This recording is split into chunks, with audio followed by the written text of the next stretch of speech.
Alright, so আজকের trade competitiveness, so এই বইটার আজকের ফার্স্ট মিডের পড়াটা যেটা সেটা কভার করা হবে। সো আমাদের ফার্স্ট মিডের যে পড়াটা সেটা শুরু হয়েছিল হচ্ছে আর্টিকেল দিয়ে কিছু, দেন হচ্ছে আরও কিছু পড়া ছিল। সো আমরা প্রথমে হচ্ছে আর্টিকেলটা দেখে নিই। সো আর্টিকেলটার এখান থেকে শুরু হয়েছে, যেটা 5 নম্বর পেজ থেকে। সো এখানে প্রথমে হচ্ছে trade, international competitiveness and terms of trade. International competitiveness এটা কি, এটা ইজিলি বোঝা যায় যে কম্পিটিটিভনেস বলতে আমরা কম্পিটিটিভলি খুব ভালো একটা প্রোডাক্ট সেল করি অথবা এক্সপোর্ট করি, সেটা যদি ইন্টারন্যাশনাল মার্কেটে হয় তাহলে সেটা হচ্ছে ইন্টারন্যাশনাল কম্পিটিটিভনেস। অন্যদিকে হচ্ছে টার্মস অফ ট্রেড, এটা পরবর্তীতে আসে। তারপরও টার্মস অফ ট্রেড মিন করে যে আমি একটা প্রোডাক্ট আমি কি পরিমাণ এক্সপোর্ট করতেছি এবং তার পরিবর্তে আমি কি পরিমাণ ইম্পোর্ট করতে পারতেছি। আর একটু ইজি করলে হচ্ছে আমি কি পরিমাণ এক্সপোর্ট করে যেই হচ্ছে অর্থ পাচ্ছি সেই তুলনায় আমি কি পরিমাণ অর্থের ইম্পোর্ট করতেছি, সেটা হচ্ছে টার্মস অফ ট্রেড। যদি আমি অল্প পরিমাণ এক্সপোর্ট করার মাধ্যমে যে টাকা পাচ্ছি সেই টাকা দিয়ে বেশি পরিমাণে ইম্পোর্ট করতে পারতেছি, তাহলে হচ্ছে আমার টার্মস অফ ট্রেড ভালো। আর আমি যেই পরিমাণ এক্সপোর্ট করছি তার থেকে বেশি পরিমাণে যদি আমি ইম্পোর্ট করতে হইতেছে, তাহলে আমার টার্মস অফ ট্রেড একটু অতটা বেশি ভালো না। সো এখানে হচ্ছে কনসেপ্টটা ক্লিয়ার করা হয়েছে ইন্টারন্যাশনাল কম্পিটিটিভনেস কি আসলে। সো স্যারের মতে হচ্ছে ইন্টারন্যাশনাল কম্পিটিটিভনেস মেজার করা যায় আসলে 3টা ব্যাপারে দিয়ে। সো এখানে 3টা ব্যাপারই উল্লেখ করা হয়েছে। সো আমরা যদি একটু সিকোয়েন্সে যাই তাহলে আমাদের বুঝতে সুবিধা হবে। সেটা হচ্ছে terms of trade, international competitiveness measure করা যায় 3টা মাধ্যমে। প্রথমে হচ্ছে ability to attract. Ability to attract বলতে কি বোঝায়, যে এমন একটা এনভায়রনমেন্ট ক্রিয়েট করা যেটা কিনা ফরেন ইনভেস্টমেন্ট, ট্যালেন্ট অথবা বিজনেস অপরচুনিটিরা আমার দেশের প্রতি একটা ভালো মনোযোগ নিয়ে আসবে। সো এটা কিভাবে হতে পারে, অ্যাট্রাক্টিং হতে পারে হচ্ছে আমাদের ইনভেস্টমেন্ট ফ্রেন্ডলি পলিসি থাকতে পারে, ইনফ্রাস্ট্রাকচার ডেভেলপমেন্ট থাকতে পারে, স্কিল ওয়ার্কফোর্স, টেকনোলজিক্যাল ইনোভেশন থাকতে পারে।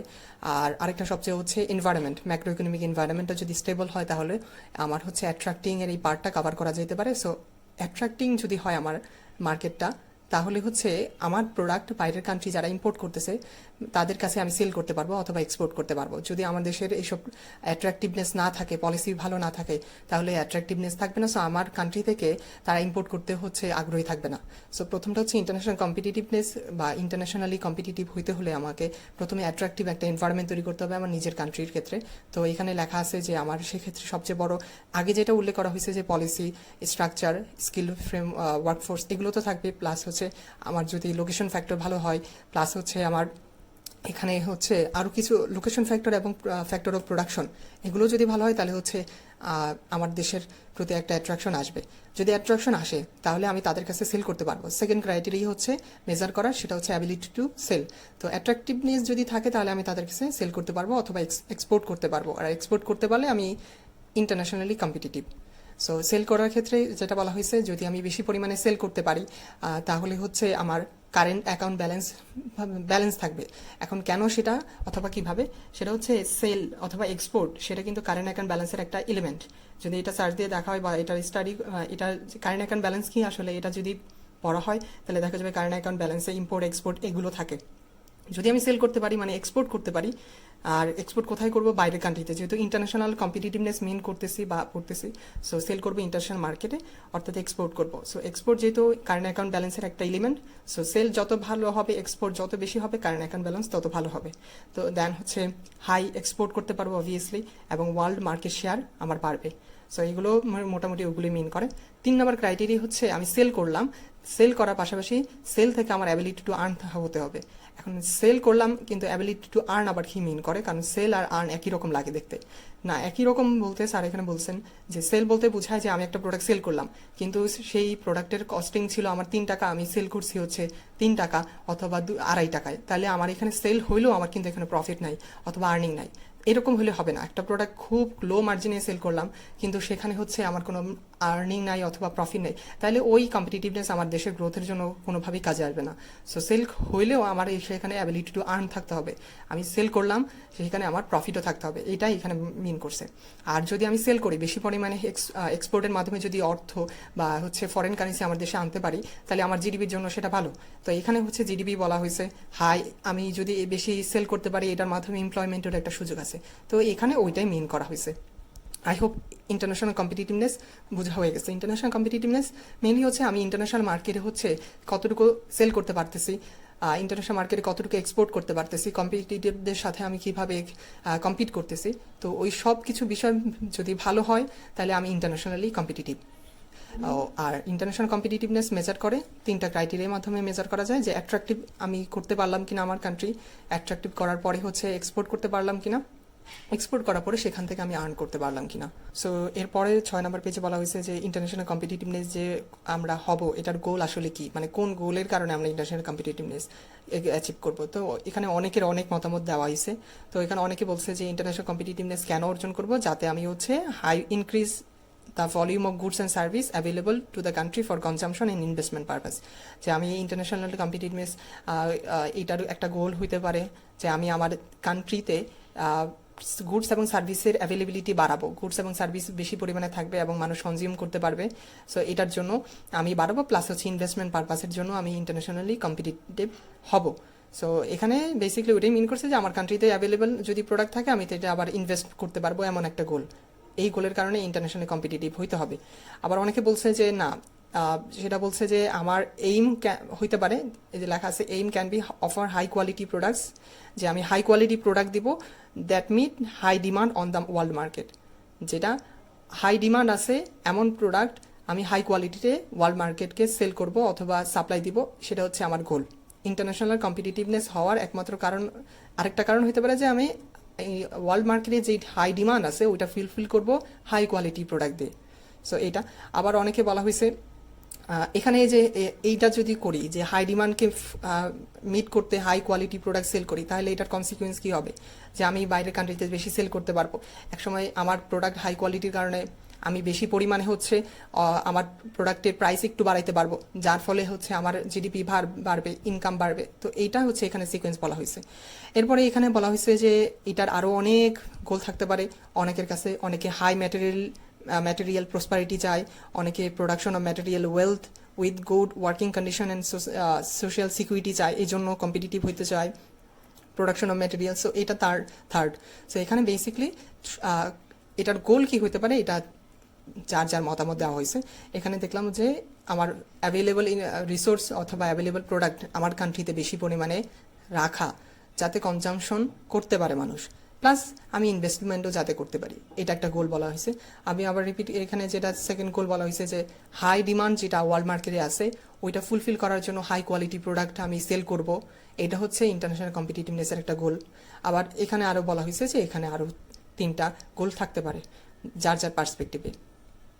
7 পেজ পরবর্তী পেজে যেটা বলা হয়েছে এখানে টার্মস অফ ট্রেড কি আসলে, যেটা আমরা অলরেডি বলছি যে টার্মস অফ ট্রেড এখানে বলা হয়েছে কি how many units of import goods the country receives for 1 unit of export goods. মানে এটা ইজিলি হচ্ছে আমি একটা প্রোডাক্ট এক্সপোর্ট করে যে অর্থ পাইলাম সেই অর্থ দিয়ে আমি কি পরিমাণ প্রোডাক্ট বাইরের কান্ট্রি থেকে কিনতে পারলাম সেটা মিন করে। অর্থাৎ আমি যদি একটা প্রোডাক্ট এক্সপোর্ট করে যদি হচ্ছে একটা প্রোডাক্ট এক্সপোর্ট করলাম, যেই টাকা পাইলাম সেটা দিয়ে, এটা হচ্ছে এক্সপোর্ট করলাম, সেই টাকা দিয়ে আমি হচ্ছে ইম্পোর্ট করতে পারলাম 3টা প্রোডাক্ট। সো দেখা গেছে যে আমি একটা প্রোডাক্ট এক্সপোর্ট করার মাধ্যমে 3টা প্রোডাক্ট ইম্পোর্ট করতে পারলাম, 1 টাকা দিয়ে আমি আরও 3টা প্রোডাক্ট কিনতে পারলাম। তো এরকম হইলে হচ্ছে আমার টার্মস অফ ট্রেড ভালো। আই হোপ এইটা এখানে হচ্ছে। এরপরে আরও কিছু বলা হয়েছে যে টার্মস অফ ট্রেড ইমপ্রুভ হলে কি মিন করে। টার্মস অফ ট্রেড ইমপ্রুভ হলে কি মিন করে যে আমি একটা কান্ট্রিতে বেশি আমার প্রোডাক্টটা বেশি পরিমাণে সেল করতে পারবো, যার ফলে আমি সেল করতে পারবো, প্লাস কারণ এখানে ইকুয়েশনটা কিন্তু 1:3, মানে একটা এক্সপোর্ট করার মাধ্যমে 3টা ইম্পোর্ট করতে পারতেছি, তাহলে এটা আমার জন্য ভালো। তাহলে আমি যদি বেশি পরিমাণে যে লেখা আছে the country can sell its products to the world market, যার ফলে receiving more import goods for 1 unit of export. So আমি একটা প্রোডাক্ট ইম্পোর্ট করলে আরও বেশি পরিমাণে ইম্পোর্ট করতে পারতেছি ওই টাকা দিয়ে। সো এটা মিন করছে যে আমার টার্মস অফ ট্রেড যত ভালো হবে আমার কান্ট্রির জন্য তত ভালো। আর এখানে বলা হয়েছে the level of countries terms of trade depends 2টা প্রাইসের উপর, যে একটা টার্মস অফ ট্রেড কতটা ভালো সেটা হচ্ছে প্রাইস অফ এক্সপোর্ট গুড। আমি যদি এমন হয় যে এরকম হয়েছে যে এটা ইজিলি বুঝাই, তাহলে হচ্ছে যে আমি একটা প্রোডাক্ট এক্সপোর্ট করার মাধ্যমে যদি আমি অধিক পরিমাণে ইম্পোর্ট করতে পারি তাইলে আমার জন্য ভালো। আর এখানে আরেকটা জিনিস মিন করা হয়েছে যে প্রাইস অফ এক্সপোর্ট গুড, আমি যদি যেই প্রোডাক্টটা এক্সপোর্ট করতে পারতেছি সেই প্রোডাক্টটার যদি প্রাইস ইনক্রিজ হয় তাহলে আমার কান্ট্রির জন্য ভালো, কারণ আমি আমার প্রোডাক্টের কোয়ালিটি ভালো। তো বাইরের মানুষ যখন অনেক বেশি পারচেস করবে তখন হচ্ছে আমি আমার প্রোডাক্টের প্রাইস বাড়াইতে পারবো, বাড়াইলে হচ্ছে তারা ইম্পোর্ট করবে, কারণ আমার প্রোডাক্ট কোয়ালিটি কম্পিটিটিভলি হচ্ছে অন্যান্য দেশের থেকে ভালো। তো কোয়ালিটি ভালো, এই জন্য আমি যদি প্রাইসটা ইনক্রিজও করি তাহলে হচ্ছে আমার প্রোডাক্টের ডিমান্ড কমবে না তেমন। আবার হচ্ছে price of imported goods. So আমি সবসময় চাইবো যে ইম্পোর্টেড গুডসের, আমি যেগুলো ইম্পোর্ট করতেছি সেই গুডসের প্রাইস যাতে সবসময় একটু কম হয়, তো সেটা আমার জন্য, আমার কান্ট্রির জন্য ভালো। পেজ 8-এ বলা হয়েছে যে competitiveness from the perspective producer and consumer. So competitiveness প্রডিউসারের পার্সপেক্টিভে কি বলা হয়, যে প্রডিউসার যিনি, তিনি সবসময় চাইবে যে আমি তো এক্সপোর্ট, আমার টার্মস অফ ট্রেড অথবা ইন্টারন্যাশনাল কম্পিটিটিভনেস যদি চিন্তা করি, ওটা কি মিন করে যে আমি কত ভালো বাইরের কান্ট্রিতে এক্সপোর্ট করতে পারি প্রোডাক্টটা। তো এক্সপোর্টার যিনি বা প্রডিউসার যিনি, তিনি তো এক্সপোর্ট করবেন, তো তিনি সবসময় চাইবেন যে আমার প্রোডাক্টটা যাতে বাইরের কান্ট্রিতে লো প্রাইসে দিতে পারি, যার ফলে মানুষ বেশি পরিমাণে কিনবে। তো প্রডিউসারের পার্সপেক্টিভে সবসময় সে চাবে তার প্রোডাক্টটাই, যে লেখা হয়েছে the price of their own products are relatively low, মানে তার নিজের প্রডিউসারের নিজের প্রোডাক্ট যাতে বাইরের কান্ট্রিতে সবসময় লো প্রাইসে, কিছুটা লো প্রাইসে সেল করতে পারে কম্পিটিটরদের থেকে। এটা হচ্ছে তার পার্সপেক্টিভ। আর কনজিউমারের পার্সপেক্টিভ, এখানে যে কথাটা বলা হয়েছে যে কনজিউমার কি চাইবে, আমি হচ্ছে কনজিউমার, এখন যদি আমার কান্ট্রি কনজিউমার হয় তাহলে সবসময় সে চাইবে যে বাইরের কান্ট্রি থেকে যে প্রোডাক্ট আমি ইম্পোর্ট করতেছি সেটার প্রাইস যাতে কম হয়, যাতে আমি বেশি পরিমাণে কিনতে পারি। তো এখানে হচ্ছে কনজিউমার। তো এখানে ফার্স্ট লাইনে আবার একটু পার্সোনালি চলে গেছে, যেমন হচ্ছে যে একজন কনজিউমার কি চায়, he wants to earn his income by selling his labour, মানে সে তার পরিশ্রম অথবা সে কোনো কিছু বিক্রি করে তার অর্থ উপার্জন করে। সো সে সবসময় চায় সে হায়ার ইনকাম করবে, বেশি ইনকাম করবে, যাতে সে হচ্ছে মানে বেশি ইনকাম করবে, যার ফলে সে কী করতে পারবে, বেশি পরিমাণে কনজিউম করতে পারবে। সো কনজিউমার যখন ইনকাম করলো কোনো কিছু সেল করে অথবা কোনো লেবার দিয়ে পরিশ্রম দিয়ে, তার কাছে কিছু টাকা জমলো, কনজিউমারের পার্সপেক্টিভ হচ্ছে এখন আমরা তাহলে কিছু টাকা জমলে আমরা অলওয়েজ চাইবো যে বাইরের কান্ট্রি থেকে যে প্রোডাক্টটা আনি সেটার প্রাইস যাতে সবসময় কম হয়। সো কনজিউমার হচ্ছে আমরা যদি হই কোনো কিছু কিনি, তাহলে হচ্ছে সবসময় আমরা চাইবো যে প্রোডাক্টটা যেটা ইম্পোর্ট করতেছি সেটা প্রাইস কম হয়। আর এক্সপোর্টার, আমরা যদি এক্সপোর্টার হই তাহলে হচ্ছে আমরা সবসময় চাইবো যে আমার প্রোডাক্টটা যাতে কিছুটা কম প্রাইস, কম্পিটিটর থেকে কম প্রাইসে যাতে সেল করতে পারি, যার ফলে হচ্ছে আমার প্রোডাক্টটা বেশি পরিমাণে বাইরের কান্ট্রিরা ইম্পোর্ট করবে তাদের দেশে। তো এটা দুইটা পার্সপেক্টিভ ছিল। এখানে সেম কথাটাই হচ্ছে একটা গ্রাফে দেওয়া হয়েছে যে কনজিউমারের, প্রডিউসারের পার্সপেক্টিভে গোল কি, তাদের নিজের প্রোডাক্টের প্রাইস কেমন হবে, তার টেকনোলজি এবং আর প্রডিউসার কনজিউমারের পার্সপেক্টিভে তার গোল হচ্ছে সে বেশি পরিমাণে ইনকাম করবে, তার প্রাইস মানে হচ্ছে as high as possible to achieve high income. সে চাইবে সে যেই লেবার দিচ্ছে, যেই প্রোডাক্টটা সেল করতেছে সেটা প্রাইস বেশি হয় যাতে ইনকামটা হয়, ঠিক আছে। এরপরে হচ্ছে এখানে হচ্ছে ইনক্রিজ প্রোডাক্টিভিটি চাইবে। আর products of price of other products, consumer, এই যে কনজিউমার অন্যদের প্রোডাক্টের প্রাইস সবসময় লোই চাবে যাতে সে বেশি পরিমাণে কিনতে পারে, বাট সে তার নিজের প্রোডাক্টে যে প্রাইস অফ ওন প্রোডাক্ট, সে সবসময় নিজের প্রোডাক্টের প্রাইস সবসময় বেশি চাইবে। যে আমি যদি হচ্ছে কনজিউমার হই, তো কনজিউমার হইলেও তো আমার কোনো কিছু কিনতে গেলে আমার কাছে টাকা থাকতে হয়। তো টাকাটা কিভাবে আসতে হয়, আমি লেবার দিছি অথবা হচ্ছে কোনো প্রোডাক্ট সেল করছি, তো আমার প্রোডাক্ট অথবা আমার লেবার যেটা আমি সেল করছি, তো সেটার প্রাইস অবশ্যই আমি বেশি চাইবো, নিজের প্রাইস, নিজের প্রোডাক্টের প্রাইস। কিন্তু প্রাইস অফ আদার্স প্রোডাক্ট, অন্যদের প্রোডাক্টের সময় সবসময় আমি চাইবো যে তাদের প্রোডাক্টটা যাতে আমি কম দামে কিনতে পারি। আর এখানে হচ্ছে ইকোনমিক পলিসি ইমপ্লিকেশনস। সো এখানে ডোমেস্টিক প্রোডাক্টসের ইম্পোর্টেড দুইটা কথা বলা হয়েছে। আর এখানে হচ্ছে how can terms of trade increase, কীভাবে করা যায়, টার্মস অফ ট্রেড ইনক্রিজ আমরা কীভাবে করতে পারি। যে টার্মস অফ ট্রেড যদি আরেকবার যদি বলি, টার্মস অফ ট্রেড হচ্ছে আমি যে একটা প্রোডাক্ট এক্সপোর্ট করে আরও এই টাকা দিয়ে আরও 3টা প্রোডাক্ট ইম্পোর্ট করতে পারতেছি, তাহলে এইটা এরকম যদি হইতে হয় তাহলে এখানে বলা হয়েছে কোয়ালিটি বাড়াইতে হবে, আমার প্রোডাক্টের স্কিল লেবার থাকতে হবে, তারপর হচ্ছে এফডিআই থাকতে হবে, ট্রেড ব্যারিয়ার কমাইতে হবে, তারপর হচ্ছে মনিটারি পলিসি স্টেবল থাকতে হবে, অ্যাট্রাকটিভনেস রাখতে হবে আমার কান্ট্রি, যার ফলে আমি একটা প্রোডাক্ট যদি এক্সপোর্ট করি, যে টাকা পাবো সেই টাকা দিয়ে আমি আরও 3টা প্রোডাক্ট ইম্পোর্ট করব। সেটার অন্যতম বেসিক ফান্ডামেন্টাল জিনিস হচ্ছে এগুলো ঠিক রাখা, যে কোয়ালিটি ইনক্রিজ করা, যেগুলো বললাম মনিটারি পলিসি ঠিক রাখা, এগুলো ঠিক রাখলে আমি হচ্ছে ওই রকম একটা বেনিফিট পাবো, যে একবার একটা প্রোডাক্ট এক্সপোর্ট করে যে টাকা পাচ্ছি ওই টাকা দিয়ে আমি আরও 3টা ইম্পোর্ট করতে পারতেছি। এখানে হচ্ছে ইন্টারন্যাশনাল কম্পিটিটিভনেস, এটা হচ্ছে ডিটারমাইন করা হয়েছে যা বা এফেক্ট করে, ইন্টারন্যাশনাল কম্পিটিটিভনেস এফেক্ট করে হচ্ছে বলা হয়েছে শর্ট টার্ম ফ্যাক্টরস আছে কিছু, লং টার্ম ফ্যাক্টরস। তো শর্ট টার্ম ফ্যাক্টরসগুলোর মধ্যে কী রয়েছে, ইনফ্লেশন আর এক্সচেঞ্জ রেট। সো এই পেজে আমরা হচ্ছে দুইটা জিনিসই দেখবো মেনলি। ইনফ্লেশন, সো ইনফ্লেশন হচ্ছে ইনফ্লেশন রেট। তো ইনফ্লেশন রেট যদি কেমন থাকে তাহলে কম্পিটিটিভনেসের কি ইফেক্ট করে। তো এখানে যেটা বলা হয়েছে যে ইনফ্লেশন হচ্ছে প্রোডাক্টের প্রাইসের দাম অনেক বাড়তেছে। তো এরকম বাড়তে থাকলে কিন্তু আমি হচ্ছে যেই প্রোডাক্ট, আমার একটা প্রোডাক্ট 10 টাকা আগের বছর সেল করছি, ইনফ্লেশনের কারণে দাম বেড়ে এখন 15 টাকা হয়েছে। এই প্রোডাক্টটি যদি আমি বাইরের কান্ট্রিতে সেল করতে যাই, তাহলে তো আর এখন 10 টাকার প্রোডাক্ট এখন তারা 15 টাকাতে কিনবে না। সো অবভিয়াসলি ইনফ্লেশন যত কম হবে আমার ট্রেড কম্পিটিটিভনেস তত ভালো হবে। এরপর হচ্ছে এক্সচেঞ্জ রেট। এক্সচেঞ্জ রেট যদি হচ্ছে এক্সচেঞ্জ রেটের ব্যাপারটাও একই রকম ধরা যায়।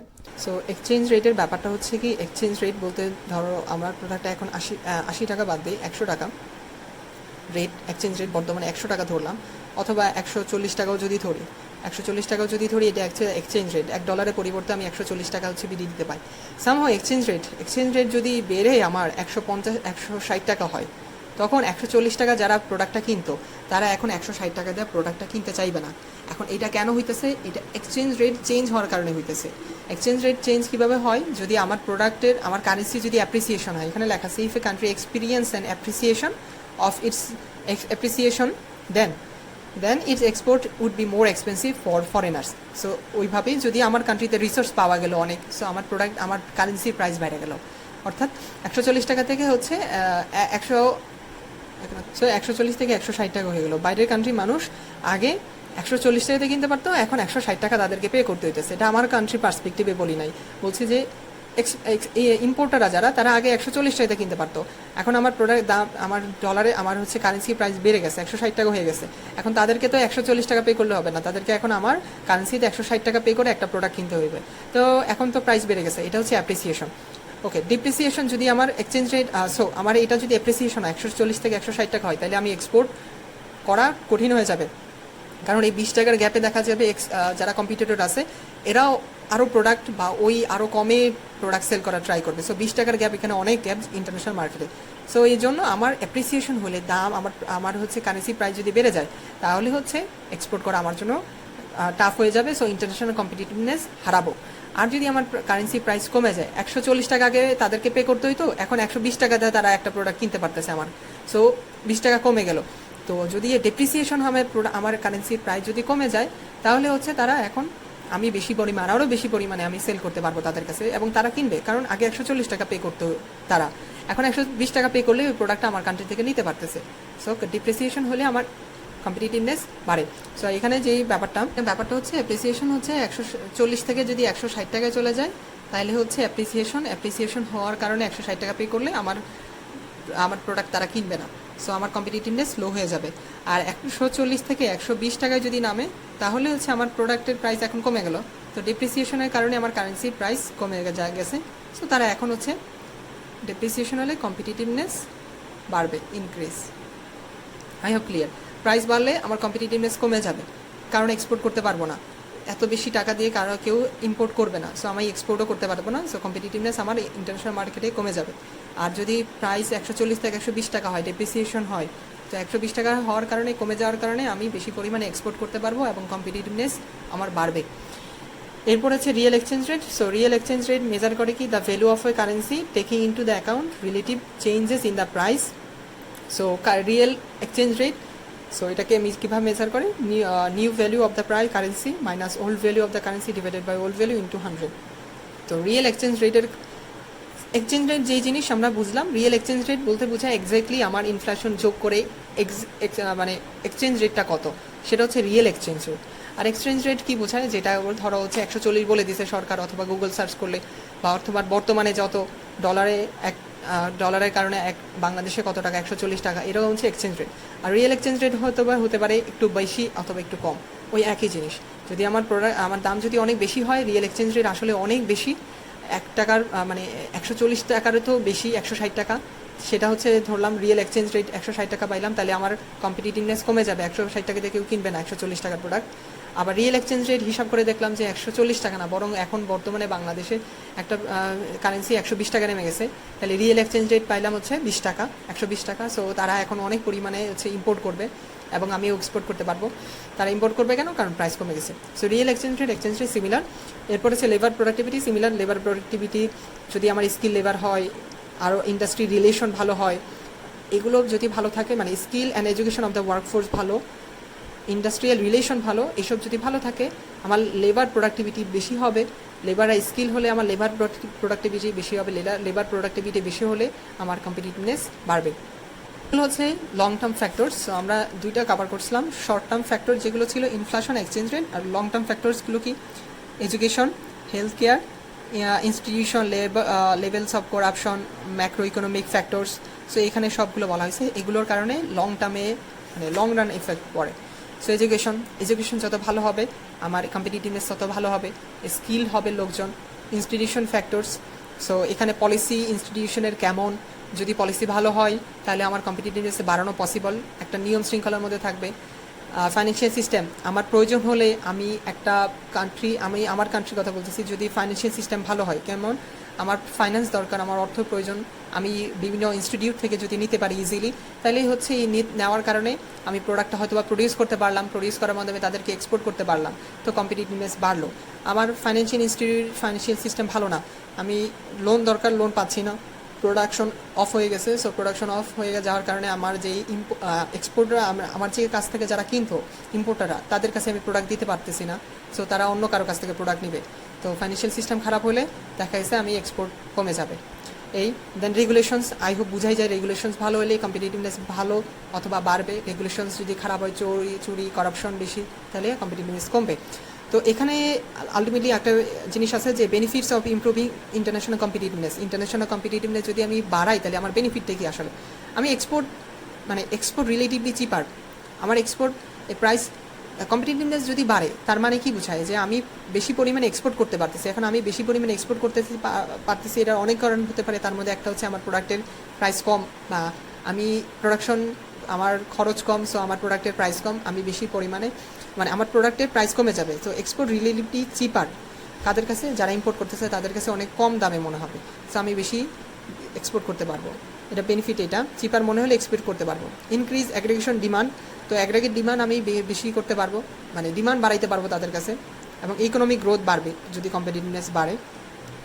বলা হয়েছে যে improve a country's current account deficit, current account আগেই বলছি, ইম্পোর্ট এক্সপোর্টের সামিশন হচ্ছে কারেন্ট অ্যাকাউন্ট।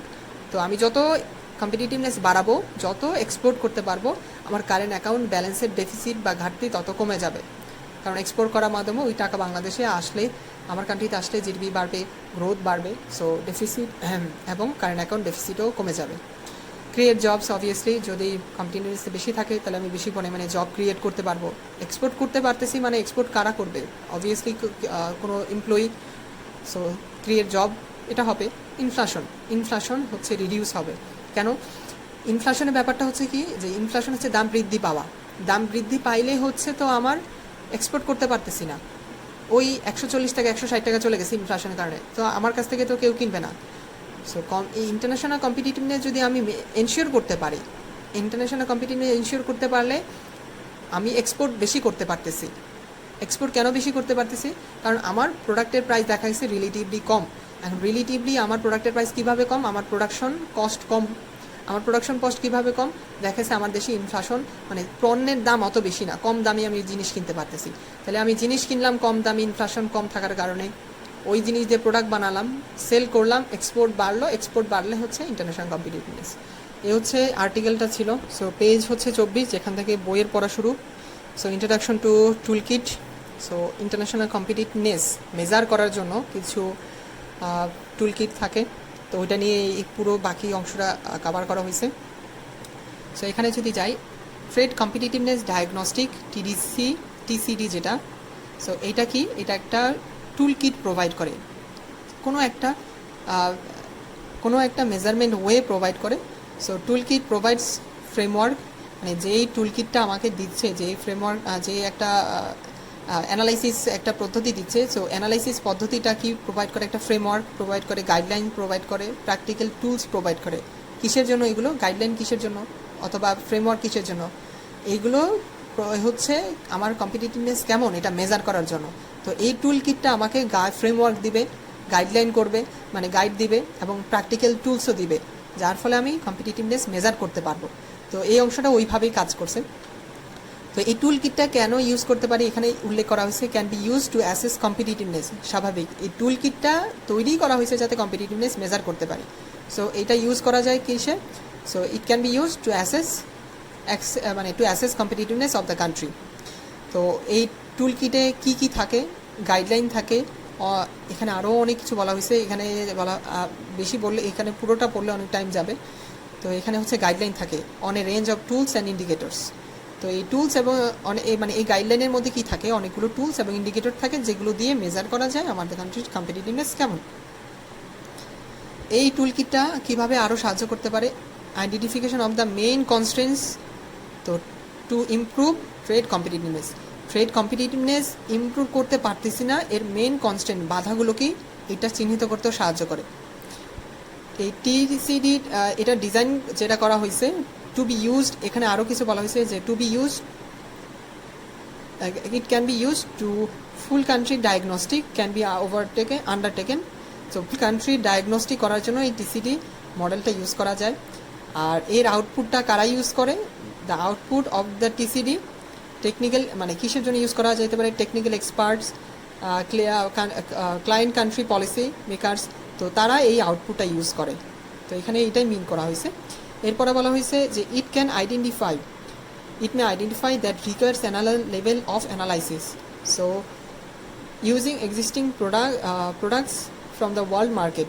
তো বলা হয়েছে যে এই টুলকিটটা কিছু ইস্যু আইডেন্টিফাই করতে পারে, যে ইস্যুটা সলভ করার জন্য অ্যানাদার লেভেল অফ অ্যানালাইসিস দরকার।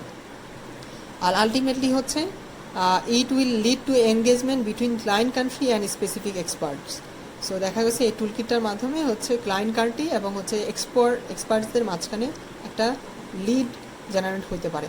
তো আলটিমেটলি এখানে যদি সাম আপ করি, যে টিসিডি মডেল অথবা টিসিডি যে ট্রেড কম্পিটিটিভনেস ডায়াগনস্টিক, এই যে এই টুলকিটটার মাধ্যমে আমি কম্পিটিটিভনেস মেজার করি।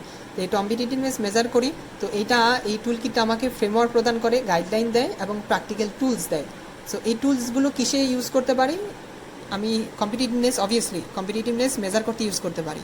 এই গাইডলাইনের মধ্যে আরও অনেক টুলস আছে যেগুলো দিয়ে কি ফ্যাসিলিটেট করে যে আমার এই কম্পিটিটিভনেসে লেখা আছে যে main constraints two improve trade competitiveness improve করতে পারতেছি না কোন কনস্ট্রেন্টের কারণে, সেটাও মেজার করতে আমাকে সাহায্য করে। তারপর বলা হয়েছে যে এই টিসিডি মডেলটা ফুল কান্ট্রি ডায়াগনস্টিক করতে সাহায্য করে। এর আউটপুটটা কারা ইউজ করে, technical expert, client country, policy makers, stakeholders, আরও অনেকগুলো এরা ইউজ করে। আর আলটিমেটলি আরও দুইটা যেটা ছিল যে এই টুলকিটটা কিছু ইস্যু যেগুলো সেকেন্ড অ্যানালাইসিস দরকার, তো ওই ইস্যুগুলো আমাকে বের করে দিতে সক্ষম। তো এই টুলকিটটা কার জন্য, আমি হচ্ছে 34 নম্বর পেজে আছে এখনও।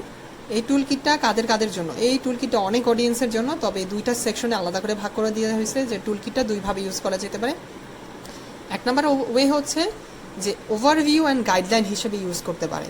কেন, for conducting trade competitiveness diagnostic. Obviously এই টুলকিটটা কম্পিটিটিভনেস ডায়াগনস্টিক করার জন্যই বানানো, তবে এই টুলকিটটা ওভারভিউ এবং গাইডলাইন হিসেবে জাস্ট এইভাবে কাজ করা যেতে পারে, বা এটা ইউজ করে ওভারভিউ নেওয়া যেতে পারে অথবা গাইডলাইন পাওয়া যেতে পারে। আরেকভাবে এই টুলকিটটা ইউজ করা যায়, এই সেকেন্ড হচ্ছে ইমপ্লিমেন্টেশন টুলকিট। তো এইভাবে যদি আমি ইউজ করি তাহলে হচ্ছে আমি আরও কিছু ডিটেলস পাবো। মানে এই ডিটেলসগুলো 3টা মডিউলে ভাগ করা হয়েছে, মানে 3টা স্টেপে ভাগ করেছে। কী কী ডিটেলস পাবো, 1 নাম্বার ট্রেড আউটকাম অ্যানালাইসিস করতে পারবো, কম্পিটিটিভনেস ডায়াগনস্টিক করতে পারবো, and lastly policy option for competitiveness and case studies, অথবা পলিসি তৈরি করতে পারবো। সো এই অংশটা যদি সাম আপ করি, এই অংশটা এই পেজের গুরুত্বপূর্ণ, কারণ এই অংশটায় পুরো এই চ্যাপ্টারে কাজ করছে। তো এই টুলকিটটা অনেকেই ইউজ করতে পারে, তবে এই টুলকিটটা দুইজন যার যেভাবে প্রয়োজন দুইভাবে ইউজ করতে পারে। 1 নম্বর হচ্ছে জাস্ট এই টুলকিটটা ইউজ করে ওভারভিউ নিতে পারে এবং গাইডলাইন নিতে পারে ট্রেড কম্পিটিটিভনেস সম্পর্কে। আর দ্বিতীয় ওয়ে হচ্ছে ইমপ্লিমেন্টেশন টুলকিট হিসেবে ইউজ করতে পারে, যার ফলে কি করা যায়, ট্রেড আউটকাম অ্যানালাইসিস করা যায়, কম্পিটিটিভনেস ডায়াগনস্টিক করা যায় এবং পলিসি তৈরি করা যায়। আই হোপ এই 3টা আমার পুরো চ্যাপ্টারে কাজে লাগবে। সো এই 3টা নাম মনে রাখা উচিত। 1 নম্বর trade outcome analysis, competitive diagnostic আর পলিসি মেকিং। পেজ নাম্বার হচ্ছে 36। এই পেজে লেখা আছে overview and guideline for conducting trade competitiveness diagnostic TCD. যদি আমরা করতে চাই তাহলে কিছু ওভারলাইন এবং গাইডলাইন দেওয়া হয়েছে। প্রথমে এখানে বলা হয়েছে ট্রেড আসলে কি, এখানে বেসিক্যালি এখানে শুরুটা হয়েছে এইভাবে যে ট্রেড গ্রোথ এবং কনভার্জেন্স, এই বিষয়টা নিয়ে আলাদা আলোচনা করা হয়েছে। বলা হয়েছে যে এখানে ট্রেড বাড়তেছে প্রতিনিয়তই, এবং ডেভেলপিং কান্ট্রিগুলো লো এবং মিডল ইনকাম কান্ট্রির সাথে যে ট্রেড করতেছে সেটা 14% মতন ইনক্রিজ হয়েছে, এবং 8% মতন ইনক্রিজ হয়েছে হাই ইনকাম কান্ট্রিজ। তো এখানে মিন করতেছে যে ডেভেলপিং কান্ট্রি আমাদের দেশের মতন ডেভেলপিং কান্ট্রিগুলো যেগুলো লো এবং হচ্ছে মিডল ইনকাম কান্ট্রিজের সাথে বেশি পরিমাণে হচ্ছে এক্সপোর্ট করতেছে অথবা ট্রেড করতেছে, এবং হাই ইনকাম কান্ট্রিজের মাঝখানে দেখা গেছে 8% মতন। তো মেইন কথা হচ্ছে ট্রেড আলটিমেটলি হচ্ছে ইনক্রিজ হইতেছে, এবং এখানে এই পার্টটাতে লেখা আছে যে exporting the economic benefit of export করলে আসলে বেনিফিটটা কি এখানে পড়লে এই অংশটা কাভার হয়ে যাবে। যে লেখা আছে ইমপ্রুভ অ্যালোকেশন অফ রিসোর্সেস, তারপর বলা হয়েছে যে dynamic gain in the production export sector, তারপর great economic of scale, better capacity utilization. তো এই আমরা অবভিয়াসলি বুঝি যে এক্সপোর্ট করলে আসলে বেনিফিটটা কী, সো এই অংশটা করা যায়। এরপরে এখানে বলা হয়েছে যে ডেভেলপিং কান্ট্রিগুলো মেইন সোর্স আসলে এক্সপোর্ট, কারণ ফরেন কারেন্সি কালেক্ট করার অন্যতম বড় উৎসই আসলে ট্রেড করা ছাড়াও বাইরের কান্ট্রির বা ডলার কালেক্ট করা কোনো অন্য সেকেন্ড ওয়ে আছে, বাট এটা একটা অন্যতম বড় উপায়। এখানে বলা হয়েছে কম্পিটিটিভনেস অ্যাপ্রোচ, অর্থাৎ আমরা এই চ্যাপ্টারে যেটা পড়বো আসলে এখান থেকে শুরু হয়েছে, যে বলা হয়েছে যে এই কম্পিটিটিভনেস অ্যাপ্রোচ আসলে কি মেজার করে। আমরা অবভিয়াসলি দেখলাম যে কম্পিটিটিভনেস অ্যাপ্রোচ আমার দেশের কম্পিটিটিভনেস কেমন সেটা মেজার করে, এবং এখানে বলা হয়েছে ম্যাক্রো ইকোনমিক এনভায়রনমেন্ট এটাও মেজার করে। আর এখান থেকে শুরু হয়েছে যে কম্পিটিটিভনেস পলিসি ফ্রেমওয়ার্ক, এটা 3টা পিলারের উপর দাঁড়ায় আছে। 3টা পিলার হচ্ছে এই 3টা পিলার। সো ফার্স্ট ওয়ান কি, অ্যালাইনিং ম্যাক্রো ইনসেন্টিভস অ্যালাইন কীভাবে করবো, সেটা হচ্ছে রিমুভিং ইকোনমিক বায়াসেস, যেমন ট্যারিফ নন ট্যারিফ ব্যারিয়ার কমানো, এক্সচেঞ্জ রেট ঠিক করা, তারপর এনশিওরিং ওভারঅল ফিজিক্যাল হেলথ ভালো করা, এফিসিয়েন্ট লেবার মার্কেট অপারেশন, ঠিক আছে, and is of farm entry and exit. এইসব ম্যাক্রো ইকোনমিক এই যে অ্যালাইনিং ম্যাক্রো ইনসেন্টিভস, এইসব বিষয় ছোটো বিষয়গুলো আগে আমাকে বা নিজের কান্ট্রির যেসব ম্যাক্রো ইনসেন্টিভস নিজের কান্ট্রির এগুলো আগে ঠিক করতে হবে, তাহলে হচ্ছে কম্পিটিটিভনেস ভালো করা পসিবল। সো 2 নাম্বার হচ্ছে পিলার হচ্ছে improving backbone services and reducing transaction cost. Backbone service কোনগুলো, একটা ট্রেড হইতে হলে ব্যাকবোন সার্ভিস হিসেবে এখানে লেখা আছে আমার energy, telecommunication, finance, service inputs, capacity, coordination, এগুলো ভালো করতে হবে। এগুলো হচ্ছে ট্রেড করার অন্যতম ব্যাকবোন। এই জন্য এখানে বলা হয়েছে ইমপ্রুভিং ব্যাকবোন সার্ভিসেস এবং ট্রানজ্যাকশন কস্ট এটা কমাইতে হবে। 3 নাম্বার হচ্ছে proactive policies for overcoming government and market failure. তো আমাকে মার্কেট ফেলিয়ার যাতে না হয় এই জন্য প্রোঅ্যাক্টিভ পলিসিস তৈরি করতে হবে। প্রোঅ্যাক্টিভ পলিসিস কি, আমাকে প্রমোট করতে হবে technology, promoting technology creation and adaptation. আমার বাইরের কান্ট্রি আমার দেশের টেকনোলজি ভালো এটা প্রমোট করতে হবে, আর যেই দেশের টেকনোলজি ভালো সেটা পারচেজ করে বা সেটা ইউজ করে অ্যাডাপ্টেশন করতে হবে। তারপর বলা হয়েছে স্ট্রিমলাইনিং প্রোডাক্ট স্ট্যান্ডার্ড বাড়াইতে হবে। প্রোভাইডিং ট্রেড ফাইন্যান্স এটা বাড়াতে হবে। Supporting industry cluster, so supporting industry যেগুলো আছে সেগুলোকে একীভূত করতে হবে, একসাথে করতে হবে। ফ্যাসিলিটেটিং স্পেশাল ইকোনমিক জোন বানাইতে হবে। তো এখানে আরও কিছু বলা হয়েছে। বেসিক্যালি ট্রেড কম্পিটিটিভনেস যদি ভালো করতে হয় তাহলে আমার এই 3টা পিলার ভালো করতে হবে। 1 নম্বর হচ্ছে অ্যালাইনিং ম্যাক্রো ইনসেন্টিভস, যে বললাম ট্যারিফ নন ট্যারিফ ব্যারিয়ার কমাইতে হবে, ওভারঅল ফিজিক্যাল পলিসি ভালো করতে হবে। 2 নম্বর হচ্ছে ব্যাকবোন সার্ভিসেসগুলো ইমপ্রুভ করতে হবে। সো ব্যাকবোন সার্ভিসে আমরা দেখলাম যে এনার্জি, টেলিকমিউনিকেশন, ফাইন্যান্স, তারপর ক্যাপাসিটি, কোঅর্ডিনেশন এগুলো বাড়াইতে হবে। 3 নম্বর হচ্ছে প্রোঅ্যাক্টিভ পলিসি বানাইতে হবে। প্রোঅ্যাক্টিভ পলিসি কোনগুলো, যে আমার কান্ট্রির যে টেকনোলজি ভালো সেটা প্রমোট করতে হবে, যেই দেশের টেকনোলজি আরও ভালো সেটা অ্যাডাপ্ট করতে হবে, প্রোডাক্টের স্ট্যান্ডার্ড বাড়াইতে হবে। আবার হচ্ছে ট্রেড ফাইন্যান্সের মতন পলিসি, প্রোঅ্যাক্টিভ পলিসি নিতে হবে, ইকোনমিক জোন বানাইতে হবে। সো এই 3টা এখানে মিন করা হয়েছে। এখানে যেগুলো আছে সেগুলো হচ্ছে বেসিকলি পরবর্তীতে কাভার হয়ে যাবে। এখানে কিছু ব্যাপার আছে যেটা শর্ট নোট হিসেবে দেওয়া হয়েছে।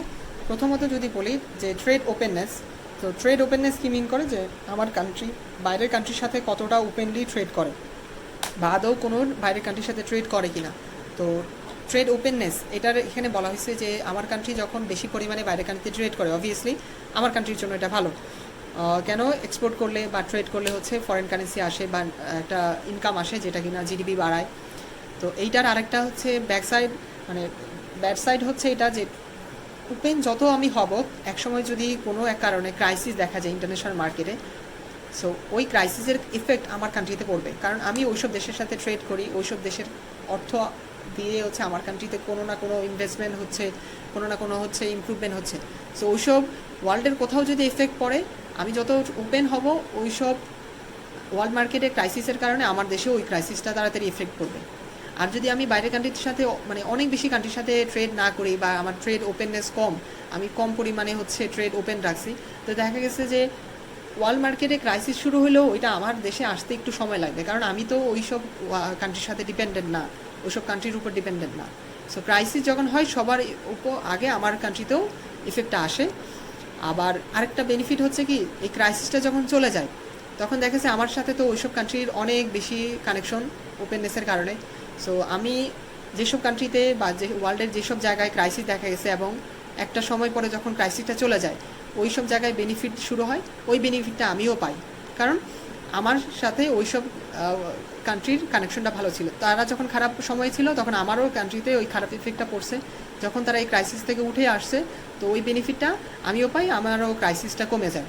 তো এটা হচ্ছে ট্রেড ওপেননেসের বেনিফিট এবং হচ্ছে ক্ষতি। সার্ভিস ট্রেড, এখানে যেটা মিন করেছে বর্তমানে শুধু প্রোডাক্টই ট্রেড করা হয় না, সার্ভিসও ট্রেড করা হয়। সাউথ সাউথ ট্রেড বলতে কি বলা হয়েছে যে এখানে ডেভেলপিং কান্ট্রিজের মাঝে যেই ট্রেডটা হয় সেটা হচ্ছে সাউথ সাউথ ট্রেড। এটা এখানে লেখা আছে যে ট্রেড অ্যামাং ডেভেলপিং কান্ট্রিজ, এটা হচ্ছে সাউথ সাউথ ট্রেড। এবং এখানে কিছু পরিসংখ্যান দেখা হয়েছে যে 12% মতন ওয়ার্ল্ডের যে ট্রেড হয়েছে তার 12% মতন সাউথ সাউথ ট্রেড হয়, অর্থাৎ ডেভেলপিং কান্ট্রিজের মাঝখানে ট্রেডটা হয়। এবং এটার কত 1996 থেকে 2006 একটা ডেটা। আবার দেখা গেছে 45% মতো ডেভেলপিং কান্ট্রিজ সাপ্লাইড আদার ডেভেলপিং কান্ট্রিজ। বললাম মেইনলি হচ্ছে কি ডেভেলপিং কান্ট্রিজের মাঝখানে যে ট্রেডটা সেটা সাউথ সাউথ ট্রেড। এখানে কিছু সমীক্ষা দেওয়া হয়েছে যে কোন সালে কী পরিমাণে ট্রেড বাড়ছে। এরপর হচ্ছে ডাইভার্সিফিকেশন অ্যান্ড রিকনসেন্ট্রেশন। এটা বুঝাই যায় ডাইভার্সিফিকেশন মিন করে যে আমার বেশি পরিমাণে, আমি ডাইভার্সিফিকেশন বলতে কী বোঝায়, অনেক জায়গায় হচ্ছে আমি এক্সপোর্ট করতেছি, আমার একটা কান্ট্রির উপর ডিপেন্ডেন্সি না, সেটা হচ্ছে ডাইভার্সিফিকেশন। আর রিকনসেন্ট্রেশন হচ্ছে আমি কিছু কান্ট্রিকে এক্সপোর্ট করি, অথবা আমার প্রোডাকশন কিছু পরিমাণ প্রোডাক্টের উপরে কনসেন্ট্রেটেড, সেটা হচ্ছে কনসেন্ট্রেশন। অল্প পরিমাণ প্রোডাক্ট অথবা অল্প পরিমাণ কান্ট্রির সাথে আমি কনসেন্ট্রেট করে ট্রেড করতেছি। আর ডাইভার্সিফিকেশন মানে অনেক বেশি কান্ট্রির সাথে আমি ট্রেড করতেছি। ন্যাচারাল রিসোর্স কার্স, এটা কি মিন করে যে এটাকে আরও নাম বলা হয় রিসোর্স কার্স অথবা প্যারাডক্স অফ প্ল্যান্টি। তো এটা মিন করে যে নেগেটিভ কনসিকুয়েন্স যেটা তৈরি হয়, কেন যে অনেক পরিমাণে ন্যাচারাল রিসোর্স যদি আমি হঠাৎ করে ইনভেন্ট করি অথবা ডিসকভার করি আমার কান্ট্রিতে, তো দেখা গেছে যে আমি ওই ন্যাচারাল রিসোর্স যেটা পাইলাম নতুন করে, তো আমি ওই যে নতুন ন্যাচারাল রিসোর্স পেলাম ওইটার প্রোডাকশনে এত বেশি কনসেন্ট্রেট হয়ে গেছি যে অন্যান্য প্রোডাক্ট যেগুলো আমি প্রডিউস করতাম, এক্সপোর্ট করতাম, সেই দিকে আমার খেয়াল নাই, বা আমি ওই দিকে কনসেন্ট্রেশন কম দিছি, এফোর্ট কম দিতেছি, অথবা ভর্তুকি কম দিতেছি। সো এর ফলে দেখা গেছে ওই ন্যাচারাল রিসোর্সের প্রোডাকশনের কারণে হয়তো বা দেখা গেছে আমি বেশি পরিমাণে ওই ন্যাচারাল রিসোর্স উত্তোলন করতে পারতেছি, এক্সপোর্ট করতে পারতেছি, কিন্তু যার ফলে হচ্ছে দেখা গেছে যে আমি হয়তো বা বাইরের কান্ট্রি এক্সপোর্ট করার কারণে আমি বেশি পরিমাণ অর্থ পাচ্ছি, কিন্তু অন্যদিকে অন্যান্য যে প্রোডাকশন সেক্টর ছিল ওইদিকে আমার কনসেন্ট্রেশন নাই, হারায় গেছে।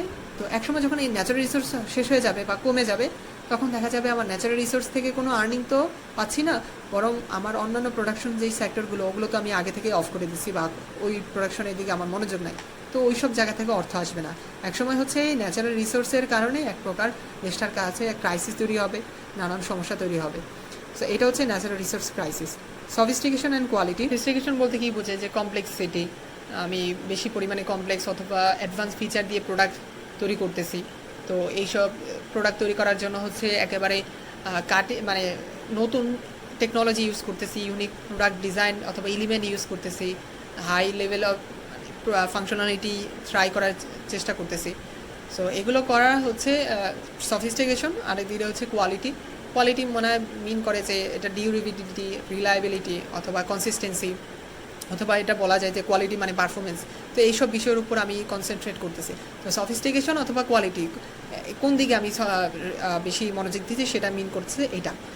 এরপরে যদি বলি, এরপরে আছে যে এক্সপোর্ট ডিসকভারি অথবা এক্সপোর্ট সার্ভাইভাল। তো এক্সপোর্ট ডিসকভারি মিন করে যে আমি নতুন নতুন এক্সপোর্ট অপরচুনিটিস খুঁজতেছি ফরেন মার্কেটে, সেটা হচ্ছে এক্সপোর্ট ডাইভার্সিফিকেশন মানে ডিসকভারি যেটা। তো এইটা করার কিভাবে করতেছি, হয়তো বা মার্কেট রিসার্চ করতেছি, ফিজিবিলিটি স্টাডিজ করতেছি। তো আবার হচ্ছে অন্যান্য ফরেন কান্ট্রির যে কাস্টমার্স আছে তাদের সাথে হচ্ছে কন্ট্যাক্ট করতেছি। এইসব করার মাধ্যমে আমি নতুন নতুন এক্সপোর্ট মার্কেট খুঁজতেছি, সেটা হচ্ছে এটা। তো এটার গোল একমাত্র কারণ হচ্ছে মানে নতুন মার্কেট তৈরি করা, নতুন মার্কেট খোঁজা এবং ওইসব মার্কেটে এন্ট্রি করার জন্য স্ট্র্যাটেজি ডেভেলপ করা। এটা হচ্ছে এক্সপোর্ট ডিসকভারি। আর এক্সপোর্ট সার্ভাইভাল বলতেই বোঝায় যে আমি বর্তমানে যে এক্সপোর্ট করতেছি সেটার সেই এক্সপোর্টটা মেনটেন করা, বরং সেই এক্সপোর্টটাকে গ্রো করা ফরেন মার্কেটে আরও। তো সেটা হচ্ছে সার্ভাইভাল। এক্সপোর্ট সার্ভাইভাল মানে হচ্ছে অনগোয়িং যে এফোর্ট আছে আমার এক্সপোর্টের, ওইটা মেনটেন করা, পাশাপাশি ওটাকে গ্রো করার চেষ্টা করা, সেটা হচ্ছে এক্সপোর্ট সার্ভাইভাল। আর যদি এরপরে যেটা আছে সেটা হচ্ছে এক্সপোর্ট অ্যাগ্লোমিরেশন। অ্যাগ্লোমিরেশন যেটা বোঝায় সেটা হচ্ছে কি আসলে এক্সপোর্ট করতেছে, ধরো আমার কান্ট্রিতে এক্সপোর্ট করতেছে চামড়া। তো আমি না, আমার কান্ট্রিতে হয়তো বা দেখালো যে আমার পাশাপাশি আরও অনেকে এক্সপোর্ট করতেছে। তো একটা স্পেসিফিক এরিয়াতে অথবা ইন্ডাস্ট্রিতে যারা একই প্রোডাক্ট এক্সপোর্ট করতেছে, সেই একই রকম প্রোডাক্টের যারা এক্সপোর্টার আছে একটা রিজিয়নের, তাদের সবাইকে একসাথে করা, এটাকে বলা হয় এক্সপোর্ট অ্যাগ্লোমিরেশন। এটা বেসিকলি এইটাই মিন করে। তো এটার বেনিফিটটা আসলে অনেক, যে সবাই যখন একসাথে হয়ে একই প্রোডাক্ট এক্সপোর্ট করতেছে, দেখা গেছে যে ইনফ্রাস্ট্রাকচার যেগুলো আছে তারা সবাই শেয়ার করে ইউজ করতেছে, যার ফলে কস্ট কম হইতেছে অথবা ইকোনমিস অফ স্কেল পাচ্ছি। তারপর হচ্ছে সাপ্লায়ার্স অনেক বেশি পাচ্ছি, কারণ আমার যারা ইম্পোর্ট করবে তাদের যদি ডিমান্ড থাকে, তো আমার দেখা গেছে যে আমি অনেক বেশি এক্সপোর্ট করতে পারতেছি। আবার হচ্ছে দেখা গেছে যে এটা রিসোর্স এবং এক্সপার্টিস অনেক বেশি পাচ্ছি, কারণ সবগুলো ইন্ডাস্ট্রি একসাথে হয়ে গেছে, সবগুলো কোম্পানি একসাথে হয়ে গেছে। সো এখানে এক্সপার্ট বেশি থাকবে, রিসোর্স বেশি থাকবে। তো এই বেনিফিটটা পাওয়া যায় যখন এক্সপোর্ট অ্যাগ্লোমিরেশন অথবা ক্লাস্টার করে ফেলে, একসাথে করে ফেলে একই ইন্ডাস্ট্রি যারা এক্সপোর্ট করে। আর স্পিল ওভার যেটা আছে, স্পিল ওভার যেটা সেটা মিন করে যে হচ্ছে নলেজ, একই রকম ওইটা অ্যাগ্লোমিরেশনের মতনই, যে নলেজ, ইনফরমেশন অথবা ক্যাপাবিলিটি যেটা জেনারেট হয়, এটা একটা ফার্ম জেনারেট করলো, সেটা আমি আরেকটা ফার্ম ইউজ করতে দিচ্ছি। তো এইটা একই রকম অ্যাগ্লোমিরেশনের মতন, যে এইসব বেনিফিটগুলো আমি আরেকটা যে ইন্ডাস্ট্রি আছে তাদেরকে ইউজ করতে দিলাম, একই এরিয়াতে যে এইসব ইন্ডাস্ট্রিগুলো আছে। এই শর্ট নোটগুলো হচ্ছে বেসিকলি সবগুলো হচ্ছে দিয়ে দেওয়া হবে, বা এটার পিডিএফটা হচ্ছে রাখা হয়েছে। এখান থেকে আসলে মেইন পড়াটা টিসিডি ফ্রেমওয়ার্কটা বা টিসিডি ট্রেড কম্পিটিটিভলি ডায়াগনস্টিক আসলে কীভাবে করে সেটা এখানে ব্যাখ্যা করা হয়েছে। তো আমরা দেখছি যে এই সাইডে যে ট্রেড কম্পিটিটিভলি ডায়াগনস্টিক আসলে দুইজন ইউজ করে, বাট মানুষ আসলে সেকেন্ড ওয়েতেই বেশি ইউজ করে থাকে, যে এই ওয়েতে যেটা কিনা ইমপ্লিমেন্টেশন টুল কিট। তিনটা ওয়েতে বা তিনটা ভাগে হচ্ছে মানুষ এটা বেনিফিটটা নেয়। যদি এখানে বলি যে ফ্রেমওয়ার্কটা আসলে কীভাবে কাজ করে, প্রথম হচ্ছে ট্রেড আউটকাম অ্যানালাইসিস। ওইখানে ফার্স্ট মডিউল ওইটাই ছিল, ট্রেড আউটকাম অ্যানালাইসিস। তো ট্রেড আউটকাম অ্যানালাইসিস এইটার চারটা ধরন আছে। এটা growth and share, diversification, quality and sophistication, entry and survival. তো আরেকটা সেকেন্ড স্টেপ হচ্ছে কম্পিটিটিভ লিঙ্ক ডায়াগনস্টিক। তো কম্পিটিটিভ লিঙ্ক ডায়াগনস্টিকেরও তিনটা এখানে ফর্ম দেওয়া আছে, তো এটা আলোচনা করা হবে। মেইনলি এইটা মনে রাখা মাস্ট, এটা মনে রাখলে বাকি পুরো চ্যাপ্টার ইজিলি বোঝা যায়। তো প্রথম স্টেপ হচ্ছে ট্রেড আউটকাম অ্যানালাইসিস। তো যদি বলি ট্রেড আউটকাম অ্যানালাইসিস কী দেয়, ট্রেড আউটকাম অ্যানালাইসিস একটা কোয়ান্টিটেটিভ এবং কোয়ালিটেটিভ অ্যাসেসমেন্ট দেয় ট্রেড পারফরমেন্সের উপর। আমি যে ট্রেড কম্পিটিটিভলি অ্যানালাইসিস করতেছি, এটা হচ্ছে ফার্স্ট স্টেপ, যে ট্রেড আউটকাম অ্যানালাইসিস করতে হবে। এই অ্যানালাইসিসটা কীভাবে করে, ইন কোয়ান্টিটেটিভ এবং কোয়ালিটেটিভ অ্যানালাইসিস করে ট্রেড পারফরমেন্সের উপর। তো এইটার চারটা ফ্যাক্টর আছে বা প্রিন্সিপাল ফ্যাক্টর, যেটা অলরেডি এইখানেই ছিল। ফার্স্ট ওয়ান হচ্ছে growth and share, diversification, quality and sophistication, entry and survival. তো প্রত্যেকটার এখানে ব্যাখ্যা দেওয়া আছে আসলে গ্রোথ কী মিন করে, ডাইভার্সিফিকেশন কী মিন করে, কোয়ালিটি অ্যান্ড সফিস্টিকেশন এবং হচ্ছে এন্ট্রি অ্যান্ড সার্ভাইভাল। অলরেডি এইগুলো শর্ট নোটে কভার করা হয়ে গেছে। এরপরে আমাদের সেকেন্ড স্টেপ কি, second step competitive link diagnostic. তো কম্পিটিটিভ লিঙ্ক ডায়াগনস্টিক লেখা আছে যে এটাও একটা ফ্রেমওয়ার্ক প্রদান করে কিসের জন্য, যে আমার ট্রেড কম্পিটিটিভনেস কেমন এইটা ফ্রেমওয়ার্ক একটা প্রদান করে, সেটা হচ্ছে কম্পিটিটিভনেস ডায়াগনস্টিক। তো 4টা ব্রড এরিয়ার মাধ্যমে এটা আসলে কাভার করে বা ডায়াগনস্টিকটা করে। একটা হচ্ছে মার্কেট অ্যাক্সেস কেমন সেটা মেজার করে, সাপ্লাই সাইড ফ্যাক্টরগুলো কেমন, সাপ্লাই সাইড ফ্যাক্টর বলতে গভর্নেন্স কেমন, ম্যাক্রো ফিসক্যাল অথবা ট্রেড পলিসি কেমন, অথবা ডোমেস্টিক পলিসি কেমন।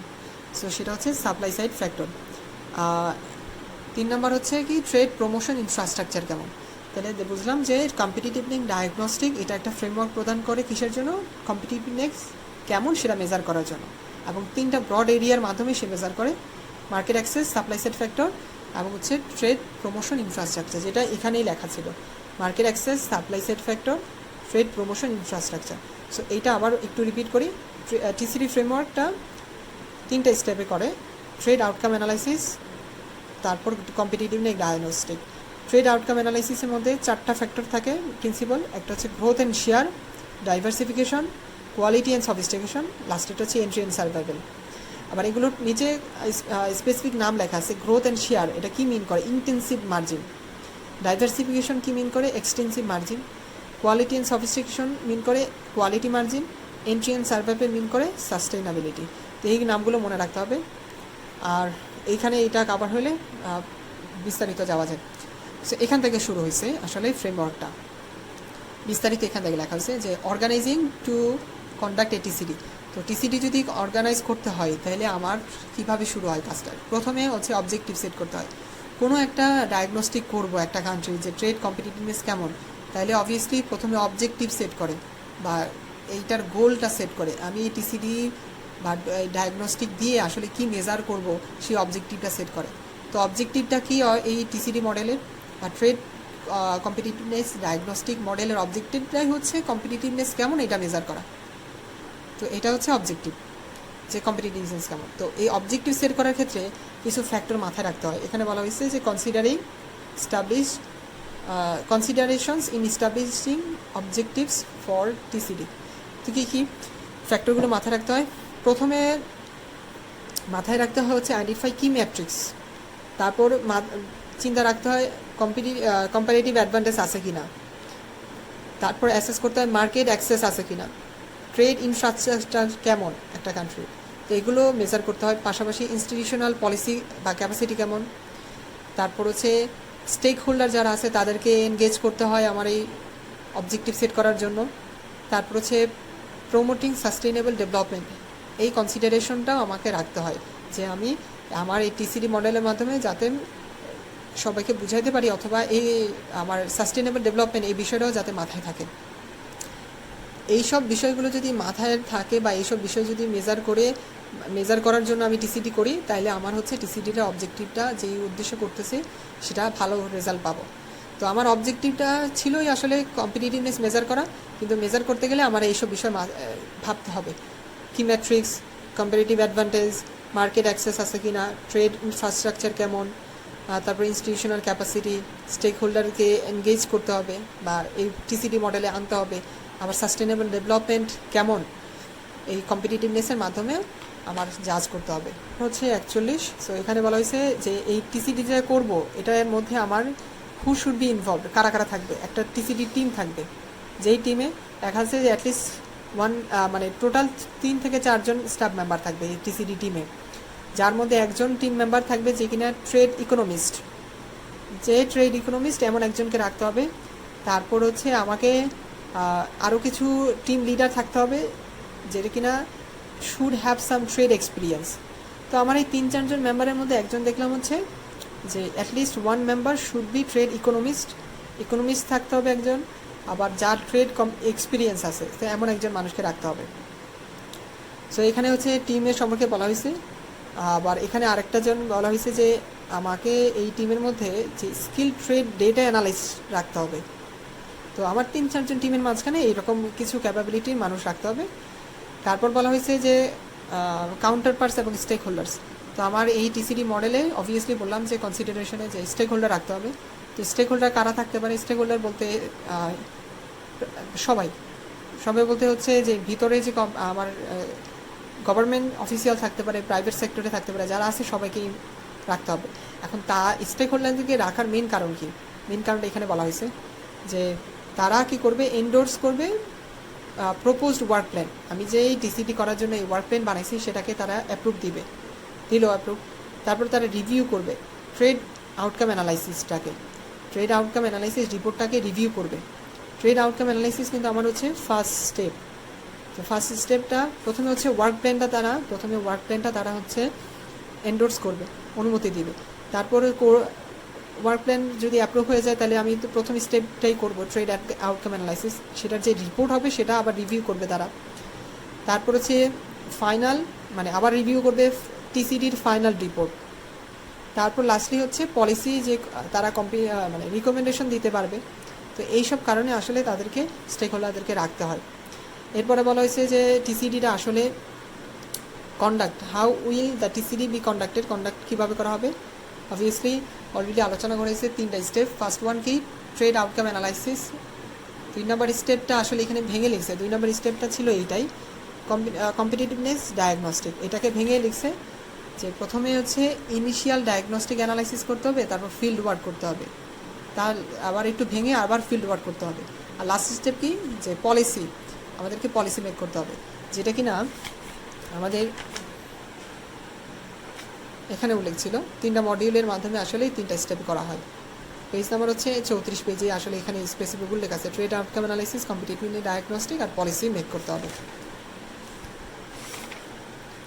সো প্রথম মডিউল এখান থেকে শুরু হয়েছে যে conducting trade outcome analysis. Trade outcome analysis আমরা করব।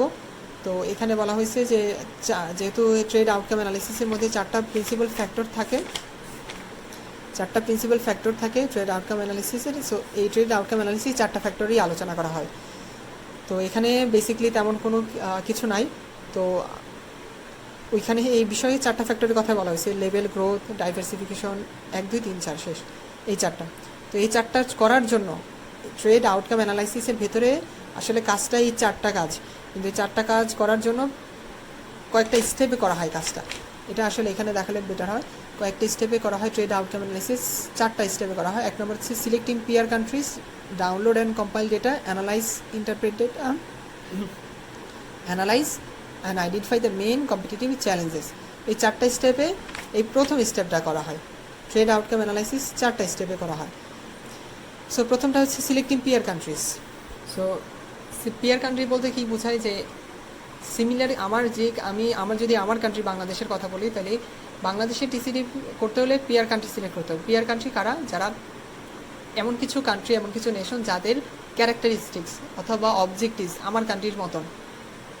যেমন হচ্ছে এই ক্ষেত্রে economic size, development level, trade pattern ওইসব কান্ট্রির, তারপর হচ্ছে পলিসি ফ্রেমওয়ার্ক, এইসব আমার কান্ট্রি মানে এইসব ব্যাপারগুলো সাথে অন্য যেই কান্ট্রিগুলোর মিল আছে ওই কান্ট্রিগুলো আমি পিয়ার কান্ট্রি হিসেবে সিলেক্ট করব, যাতে কিনা আমি হচ্ছে আমার কান্ট্রির পারফরমেন্স, যেহেতু 2টা কান্ট্রির ইকোনমিক সাইজ একই রকম, এই 2টার বেশি নিতে পারি আমি কান্ট্রি, ইকোনমিক সাইজ একরকম, ডেভেলপমেন্ট লেভেল একই রকম। তো যখন আমার টিসিডি শেষ হবে তখন আমি আমার কান্ট্রির পারফরমেন্সের সাথে ওই দেশের কান্ট্রির পারফরমেন্সটা মেজার করতে পারবো, কারণ ওই দেশেরও হয়তো বা টিসিডি করা আছে। তারপর হচ্ছে আমি ইনফরমেশন যদি পাই তাহলে আমি ডিসিশন নিতে পারবো। পলিসি আলটিমেটলি এটিসিডি করার আলটিমেট স্টেপটাই ছিল পলিসি, তো আমি পলিসি মেক করতে পারবো। তো পিয়ার কান্ট্রি আসলে বোঝায় যে সিমিলার ক্যারেক্টারিস্টিক্স, ইকোনমিক সাইজ আছে এমন কান্ট্রি সিলেক্ট করে রাখা। এরপরে যে আসলে টিসিডি করার জন্য আমাকে হচ্ছে অ্যাটলিস্ট 4 থেকে 6টা পিয়ার কান্ট্রি সিলেক্ট করতে হবে।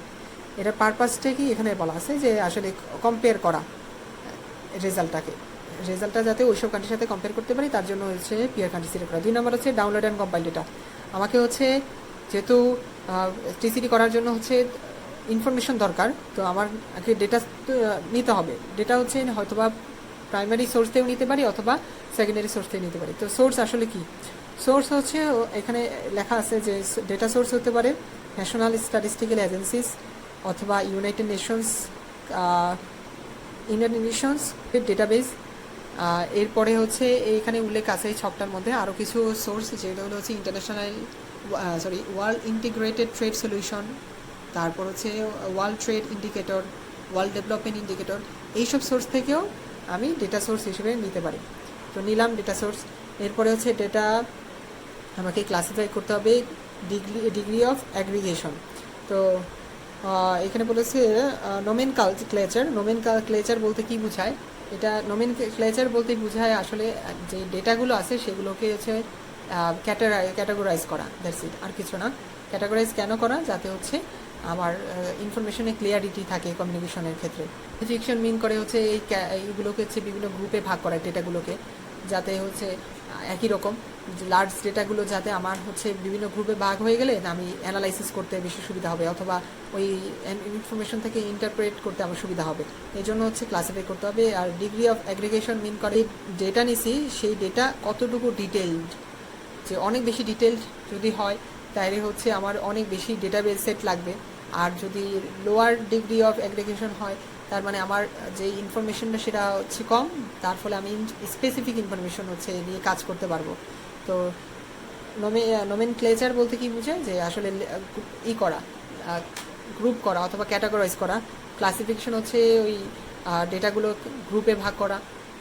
তারপর হচ্ছে ডিগ্রি অফ অ্যাগ্রিগেশন মনে বোঝাচ্ছে যে আমার ডেটাগুলো কতটুকু ডিটেইলড হবে সেটা। এরপরে হচ্ছে ইউজিং অফ মিরর ডেটা।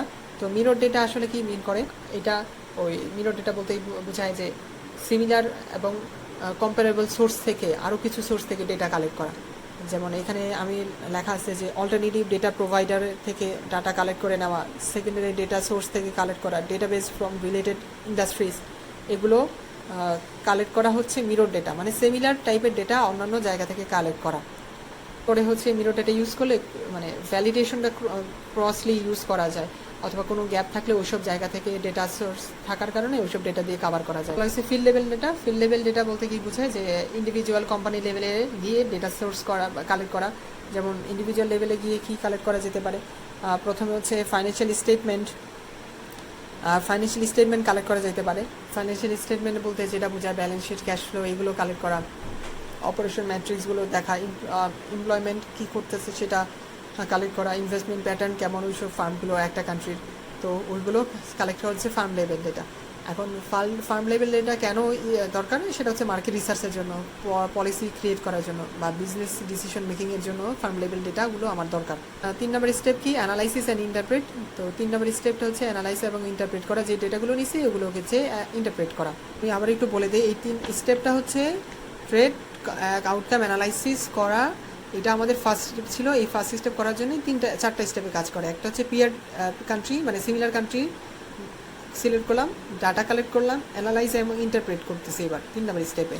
তো আমাকে হচ্ছে অ্যানালাইজ এবং ইন্টারপ্রেট করতে হবে। তো অ্যানালাইজ এবং ইন্টারপ্রেট কী করব, কী বিষয়গুলো অ্যানালাইজ করব আসলে এই যে আমি একটু দেখাই দিই তাহলে বুঝতে সুবিধা হবে। এখানে অ্যানালাইজ অথবা ইন্টারপ্রেট আসলে এইগুলো করে, গ্রোথ, ডাইভার্সিফিকেশন, কোয়ালিটি এবং হচ্ছে এন্ট্রি অ্যান্ড সার্ভাইভাল। এই 4টা বিষয় আসলে কি অ্যানালাইসিসে আসে।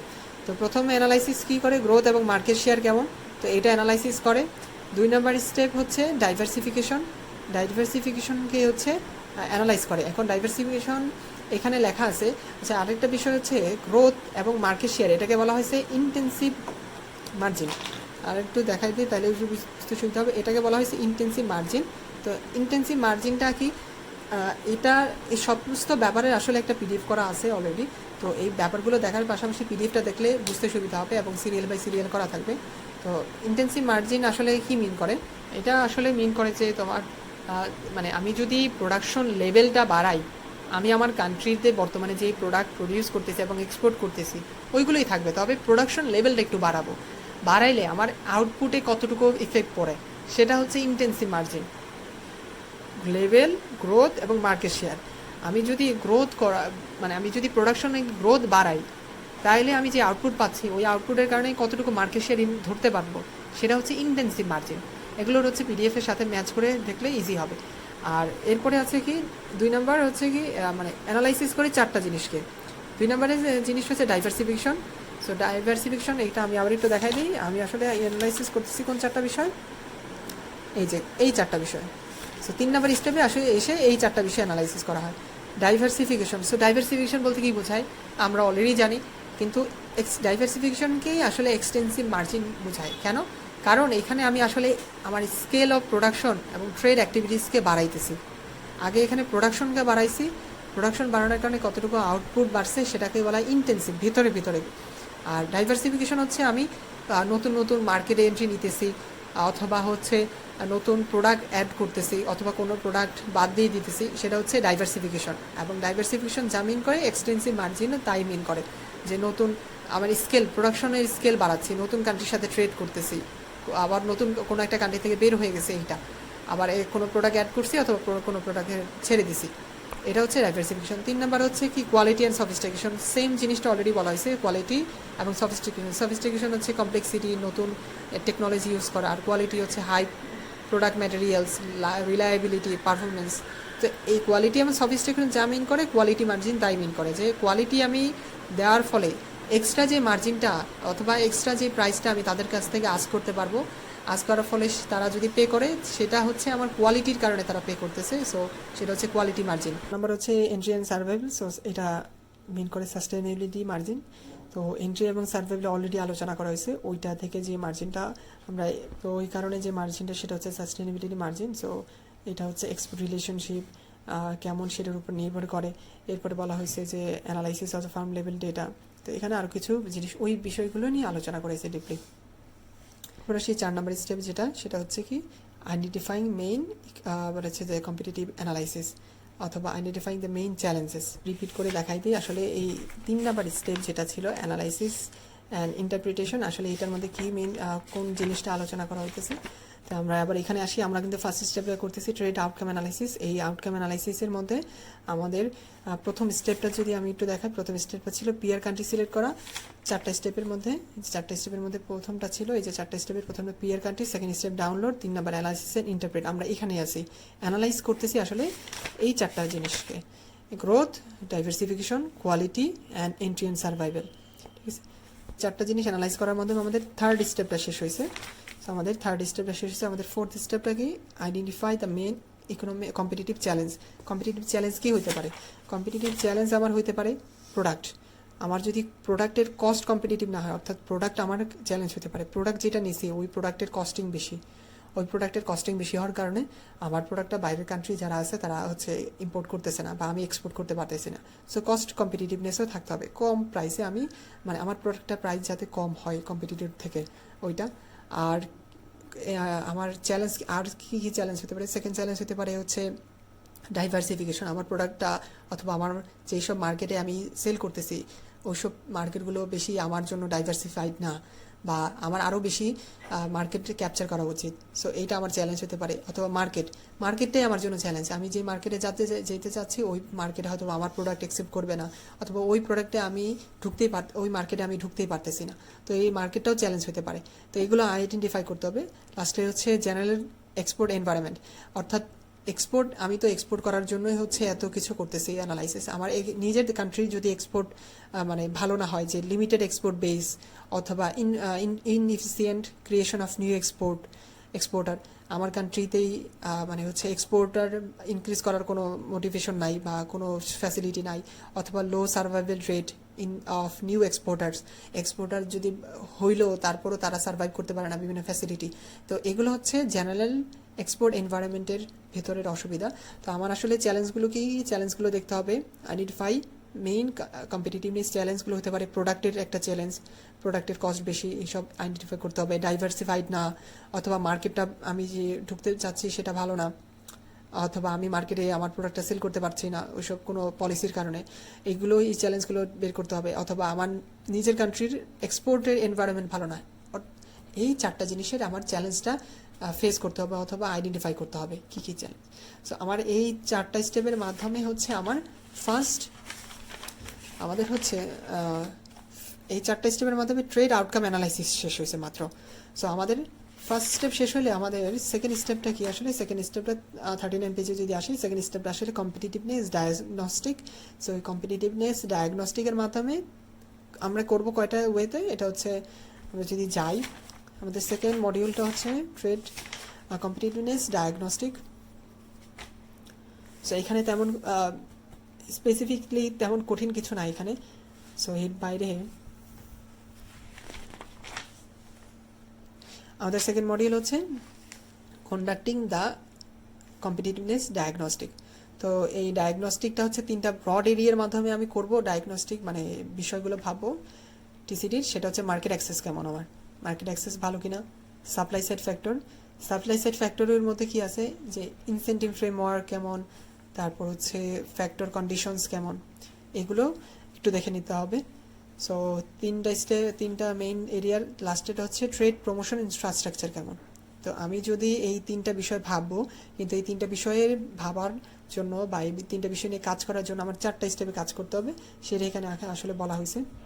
যদি একটু দেখি যে ফিগার 0.9-এ এখানে আসলে বলা হয়েছে যে ট্রেড কম্পিটিটিভনেস ডায়াগনস্টিকের যে সেকেন্ড মডিউল কম্পিটিটিভনেস ডায়াগনস্টিক করা, সেটা আসলে আবার 4টা ওয়েতে করে। 1 নম্বর হচ্ছে identify primary areas to focus, 2 নম্বর হচ্ছে ডেস্ক বেসড অ্যানালাইসিস, 3 নম্বর হচ্ছে ফিল্ড অ্যানালাইসিস, 4 নম্বর হচ্ছে অ্যানালাইসিস অ্যান্ড কনক্লুশন। বেশি কঠিন না। তো সেকেন্ড মডিউলটা শেষ করার জন্য 4টা স্টেপে করতে হয়। আর সেকেন্ড মডিউলে কী কী বিষয় কভার করা হয়, 3টা মার্কেট অ্যাক্সেস দেখা, সাপ্লাই সাইড ফ্যাক্টর দেখা, আর হচ্ছে ট্রেড প্রমোশন ইনফ্রাস্ট্রাকচার কেমন। এই 3টা বিষয় মেজার করার জন্য সেকেন্ড স্টেপে বা সেকেন্ড মডিউলে এই 3টা বিষয় মেজার করার জন্য 4টা স্টেপে কাজ করতে হয়। তো ফার্স্ট মডিউলে যদি যাই, ফার্স্ট স্টেপ এখান থেকে শুরু হয়ে গেছে।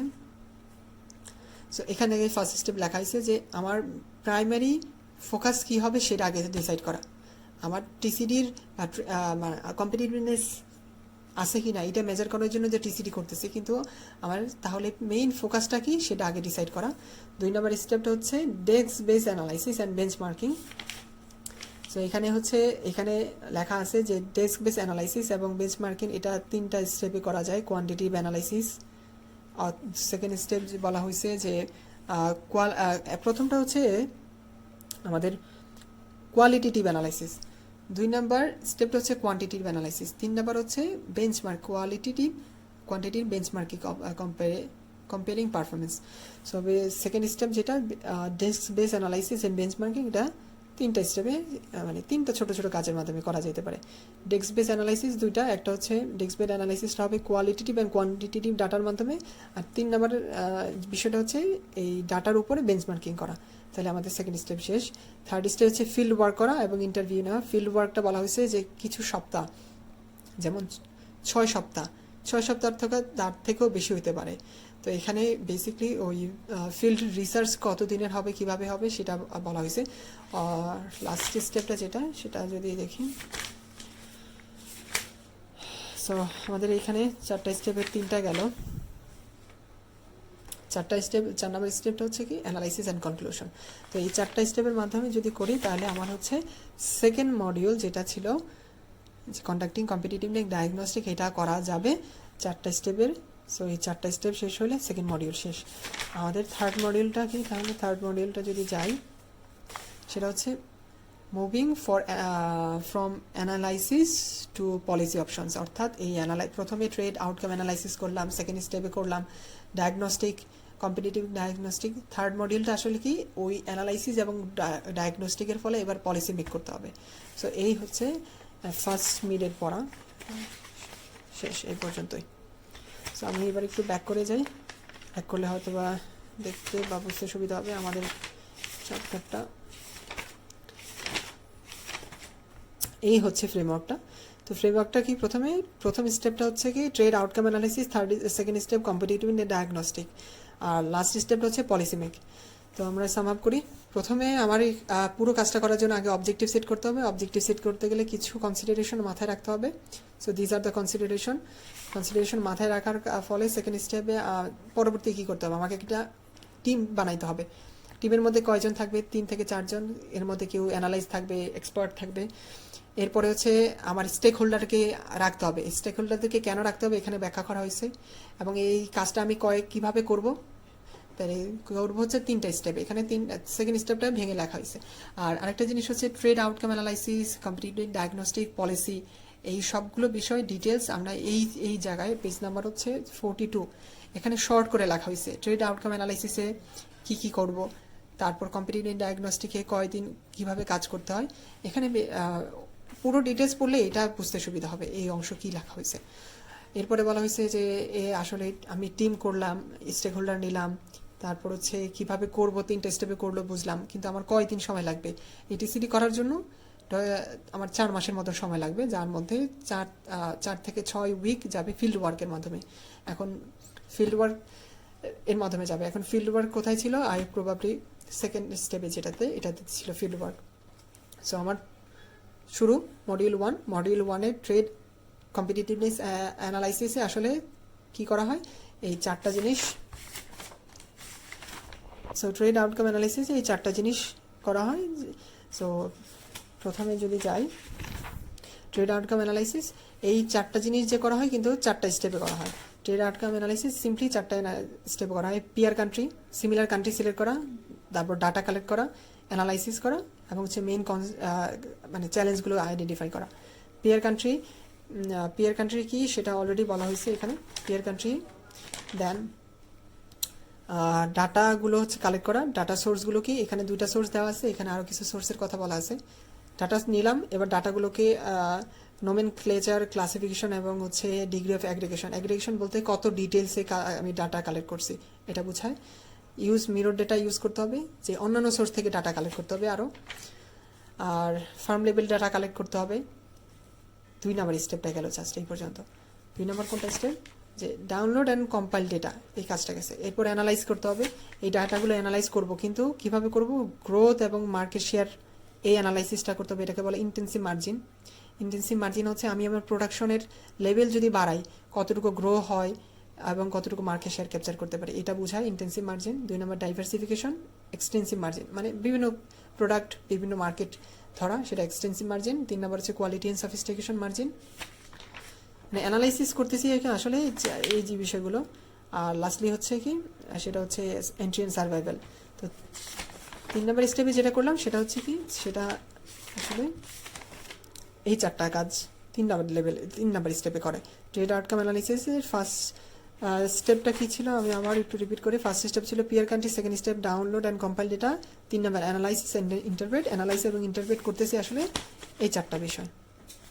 4 নম্বর হচ্ছে কি, মেইন চ্যালেঞ্জগুলো আইডেন্টিফাই করা। মেইন চ্যালেঞ্জ অলরেডি বলা হয়েছে। মেইন চ্যালেঞ্জ হতে পারে প্রোডাক্ট, মার্কেট, ডাইভার্সিফিকেশন আছে কিনা, অথবা আমার এক্সপোর্ট এনভায়রনমেন্ট কি কেমন, এইগুলোর চ্যালেঞ্জগুলো বের করা। তাহলে এইগুলো যদি করি তাহলে আমার হচ্ছে ফার্স্ট মডিউলটা শেষ।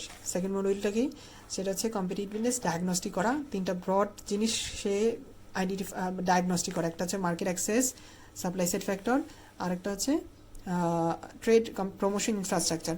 তো এই 3টা জিনিস সে ডায়াগনস্টিক করে, কিন্তু 4টা স্টেপে। একটা হচ্ছে কি, identify primary areas to focus, desk base analysis, field work, analysis and conclusion. 4টা স্টেপের মাধ্যমে সেকেন্ড মডিউল শেষ। আর লাস্ট স্টেপটা কি, লাস্ট স্টেপটা হচ্ছে আমার থার্ড মডিউলটা এটা যে পলিসি মেক করা। এর মাধ্যমে আমার টিসিটি মডেলটা শেষ হয়। সো বেসিক্যালি হচ্ছে জিনিসটা একটু লেন্থি, বাট একটু সময় নিয়ে দেখলে পুরো চ্যাপ্টারটা হচ্ছে মাথায় আই গেস ভালো করে মনে থাকবে। এই কোর্সটার সেকেন্ড মিডের পড়াটা কভার করা হবে। সেকেন্ড মিডের পড়াটা যেটা শুরু হয়েছিল সেটা 84 পেজ থেকে শুরু হয়েছে। সো 84 পেজে এটা প্রথমে লেখা আছে যে ট্রেড রিফর্ম ইন বাংলাদেশ।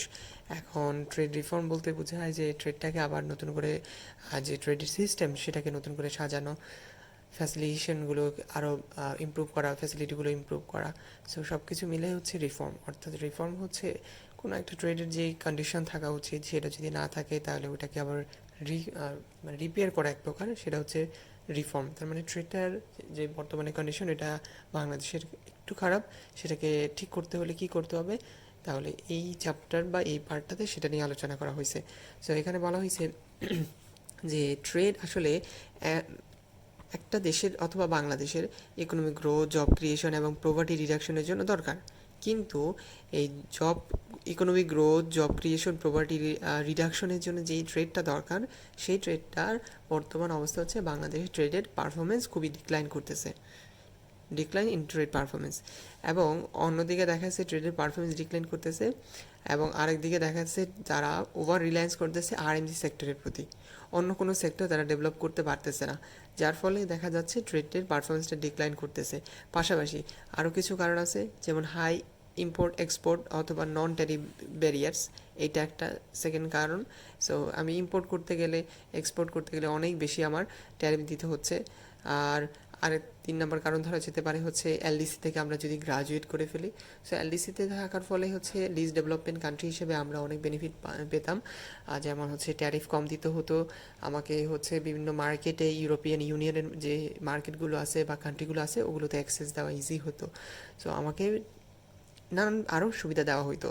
তো এলডিসি থেকে যখন আমরা বের হয়ে যাব তখন আমাদের দেশের কান্ট্রির এমন অবস্থা হবে, মনে করা হয় যে আমাদের ইকোনমিক গ্রোথ ভালো, আমাদের হচ্ছে পোভার্টি কম, জিডিপি পার ক্যাপিটাল হচ্ছে বেশি, তারপর আরও যেসব আপার মিডল কান্ট্রি হওয়ার জন্য বা স্ট্যাটাস পাওয়ার জন্য যেই বৈশিষ্ট্য বা ক্যারেক্টারিস্টিক্স থাকা উচিত সেটা পেয়ে গেছি, এমন একটা অবস্থা। বা আমরা ওই রকম শো করতে পারছি, আমাদের হচ্ছে বাজেট প্রচুর, আমাদের রিজার্ভ বেশি। এভাবে আমরা যদি আমাদের কান্ট্রিকে বেশি রিচ বা আমাদের কান্ট্রিকে বেশি এফিসিয়েন্ট দেখাতে পারি তাহলে হচ্ছে আমরা লিস্ট ডেভেলপমেন্ট কান্ট্রি থাকবো না, বরং এটার স্ট্যাটাস থেকে বের হয়ে যাবো। সো এই স্ট্যাটাস থেকে বের হয়ে গেলে যে এই বেনিফিটগুলো পেতাম, ট্যারিফ কম দিতে হতো আমাদেরকে, বিভিন্ন মার্কেট অ্যাক্সেস পেতাম, ওইটা আমার আসলে হচ্ছে কমে যাবে। ওই সুযোগ সুবিধা আমি নিতে পারবো না, যার ফলে আমার ট্রেড পারফরমেন্স আরও ড্রপ করবে। ঠিক আছে, সো এই সুযোগ সুবিধা পাওয়া অবস্থায় ডিক্লাইন করতেছে, আর এই সুযোগ সুবিধা যখন আমার অফ হয়ে যাবে তখন তো আরও ডিক্লাইন করবে। এটাই বলা হয়েছে যে এলডিসি থেকে যদি আমি বের হয়ে যাই। তো এইটাই বলছে যে আরেকটা যদি বলছে যে আমি যদি এক্সপোর্ট ডাইভার্সিফাই না করি, আমি যদি এক্সপোর্টটা ডাইভার্সিফাই না করি তাহলে হচ্ছে আমার ট্রেড এর পারফরমেন্স আরও ডিক্লাইন করবে।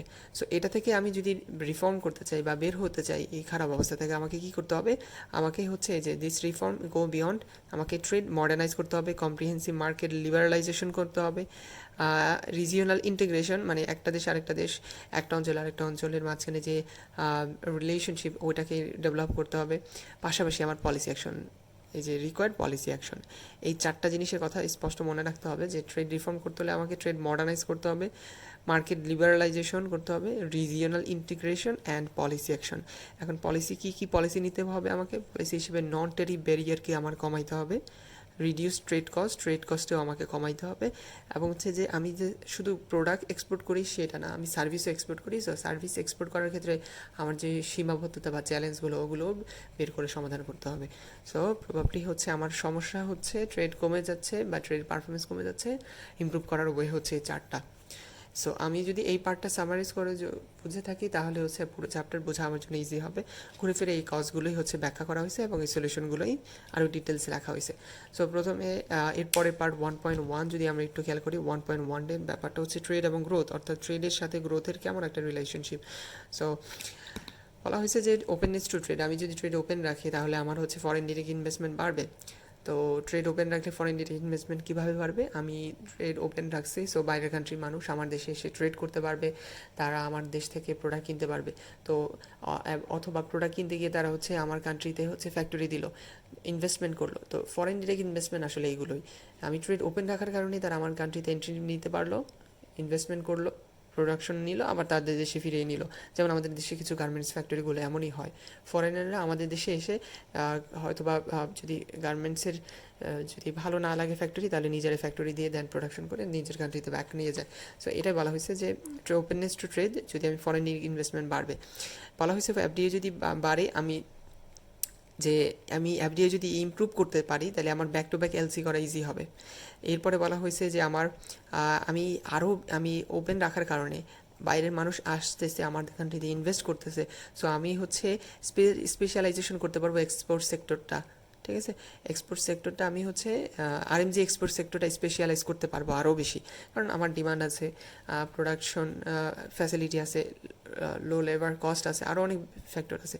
এরপর বলা হয়েছে আমার এক্সপোর্ট ডাবল হবে, আমার যে বাইরের কান্ট্রি মানুষ আসলো, ইনভেস্টমেন্ট করলো, এফডিআই হলো, আরএমজি সেক্টরটা আমার হচ্ছে আরও বেশি এক্সপোর্টের মতো ফ্যাসিলিটি করলাম, ব্যাক টু ব্যাক এলসি করলাম। সো এইসবের আসলে বেনিফিটটা হচ্ছে এক্সপোর্ট বাড়ানো পসিবল।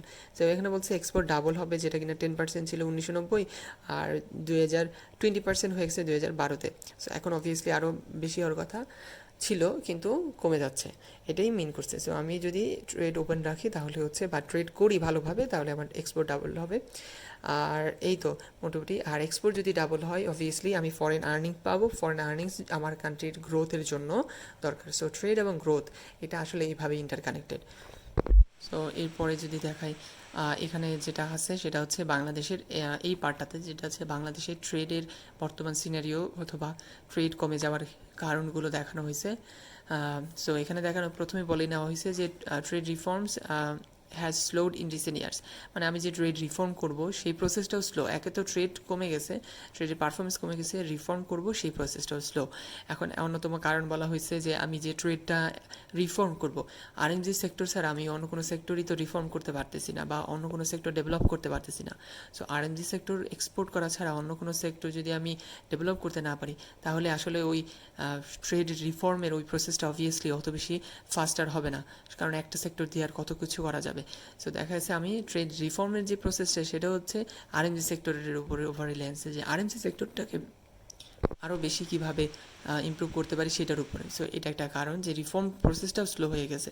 সো এরপরে বলা হয়েছে যে বেসিক্যালি এখানে আরএমজি সেক্টরটাই বলা হয়েছে যে বারবার যে প্রসেসটা যে আমি রিফর্ম করবো সেটা আবার আমার ডিপেন্ডেন্ট, আমি বেশি ওভার কনসেন্ট্রেট করতেছি আরএমজিতে। আচ্ছা তাহলে রিফর্ম করার তাহলে ওয়ে কি, এখানে আরেকটা এক্সট্রা ওয়ে বলা আছে, আমরা এই পাশে 4টা ওয়ে দেখছি। সো এই মডার্নাইজেশন সহ এই টোটাল 4টা, আর এখানে হচ্ছে আরেকটা সেটা হচ্ছে ট্রেড ফ্যাসিলেশন। সো ট্রেড ফ্যাসিলেশন এটা আরেকটা way, and service and FDA liberalisation এটা হচ্ছে আরেকটা ওয়ে। টোটাল মোটামুটি 6টা ওয়ে দেখলাম রিফর্ম করার, আর ড্রপ করার কারণও দেখলাম আমরা। সো এখানে হচ্ছে ওই জিনিসটাই ব্যাখ্যা করা হইতেছে এখান থেকে যে বাংলাদেশের ট্রেড কম্পিটিটিভনেস কেন কমে যাচ্ছে। তো বলা হয়েছে বাংলাদেশের ট্রেড কম্পিটিটিভনেস বা ট্রেডের পারফরমেন্স যে কমে যাচ্ছে এটা 2011 সালের পর থেকে মেইনলি ভিজিবল বেশি।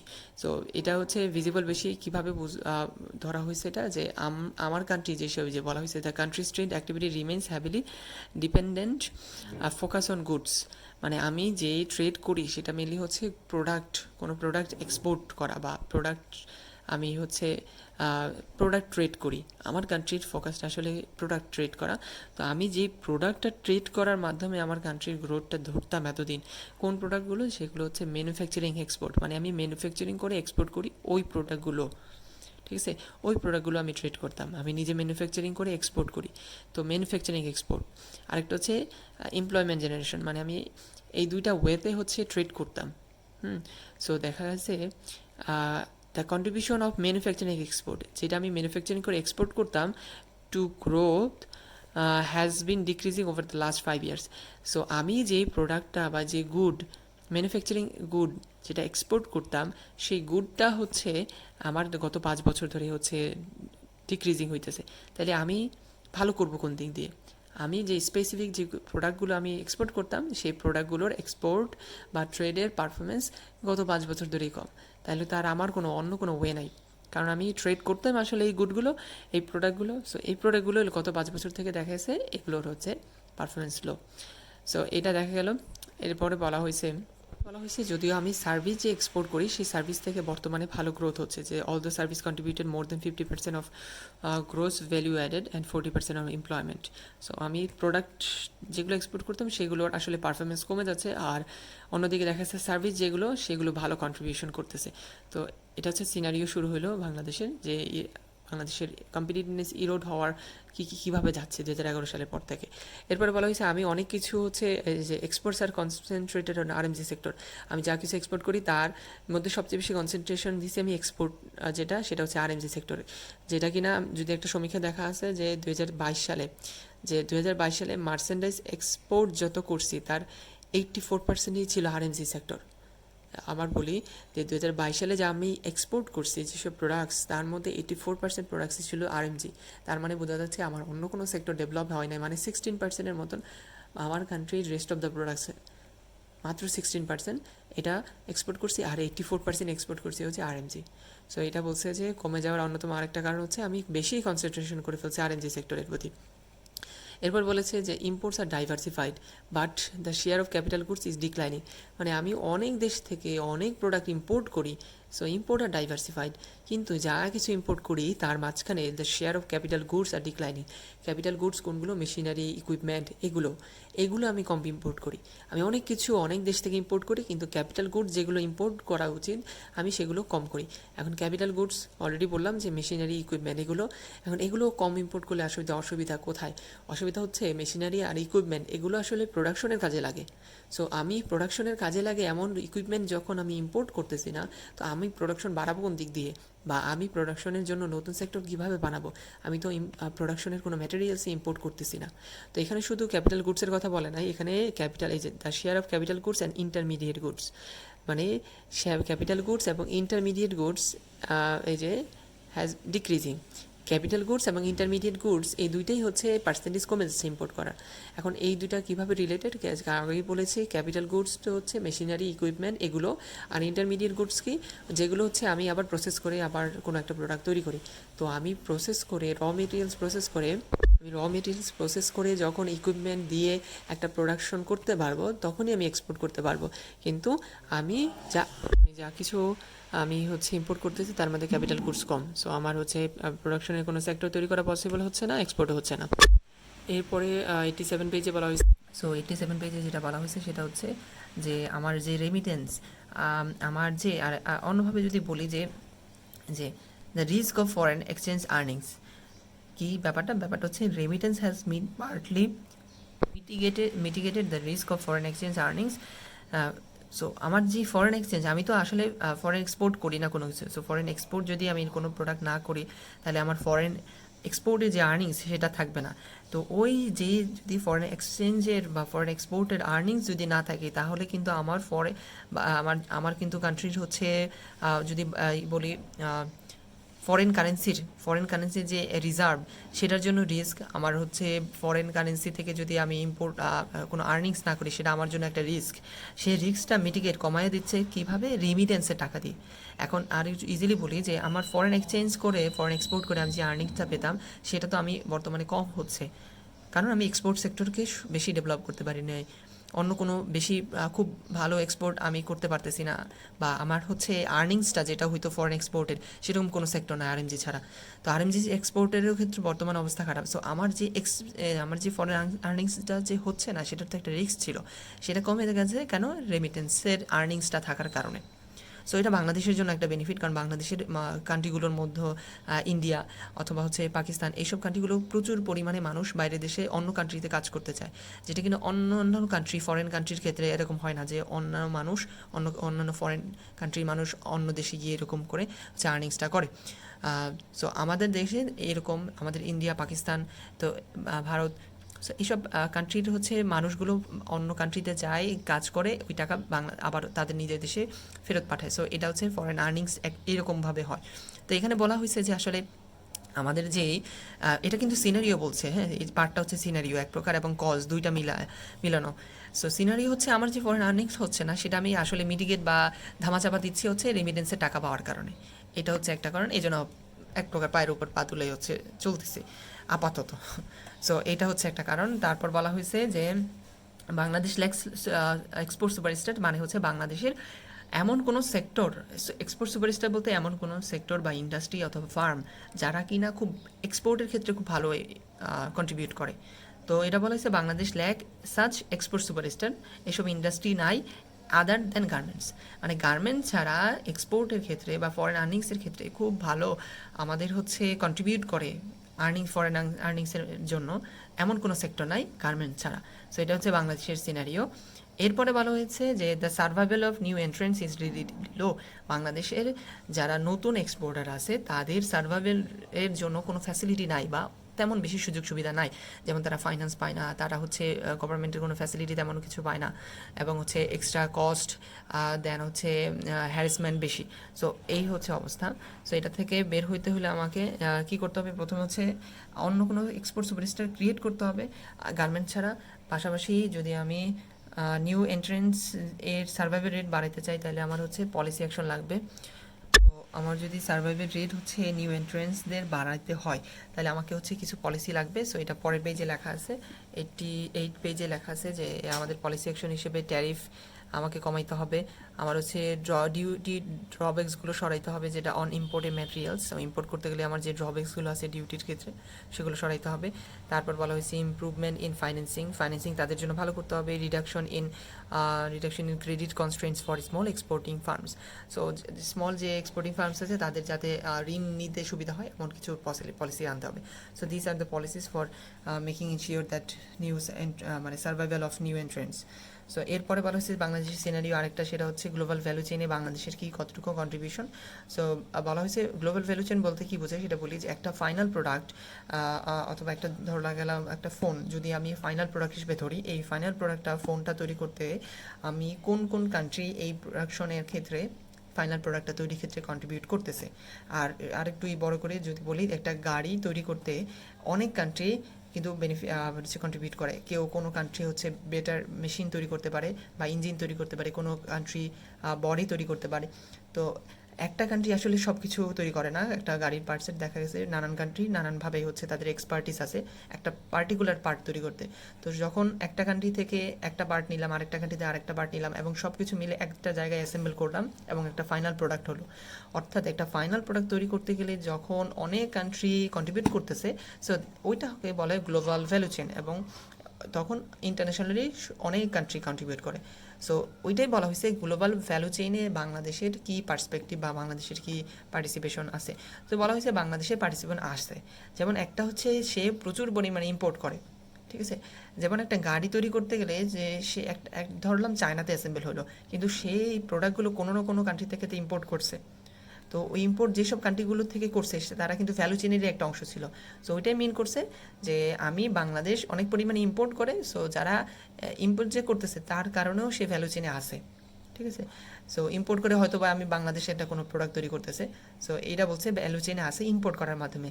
আর এক্সপোর্ট করার মাধ্যমে কি কোনো সে ভ্যালু চেইনে আসে? হ্যাঁ আসে, একমাত্র সেক্টরটা হচ্ছে লেখা আছে যে গ্লোবাল ভ্যালু চেইনের মধ্যে আছে টেক্সটাইল, অ্যাপারেল অ্যান্ড তৈরি পোশাক, টেক্সটাইল অ্যান্ড অ্যাপারেল, তৈরি পোশাক, ফুটওয়্যার অ্যান্ড ট্রান্সপোর্ট। সো এই প্রোডাক্টগুলো এক্সপোর্টের মাধ্যমে সে গ্লোবাল ভ্যালু চেইনে কন্ট্রিবিউট করতেছে। সো এই পর্যন্ত ছিল 88 পেজ পর্যন্ত, এই পর্যন্ত ছিল যে বাংলাদেশের পার্সপেক্টিভ বা সিনারিও কি ট্রেডের ক্ষেত্রে। এরপরে বলা আসবো যে আসলে দ্য কি রিজনস ফর ইরোডিং কম্পিটিটিভনেস আসলে কেন কমতেছে।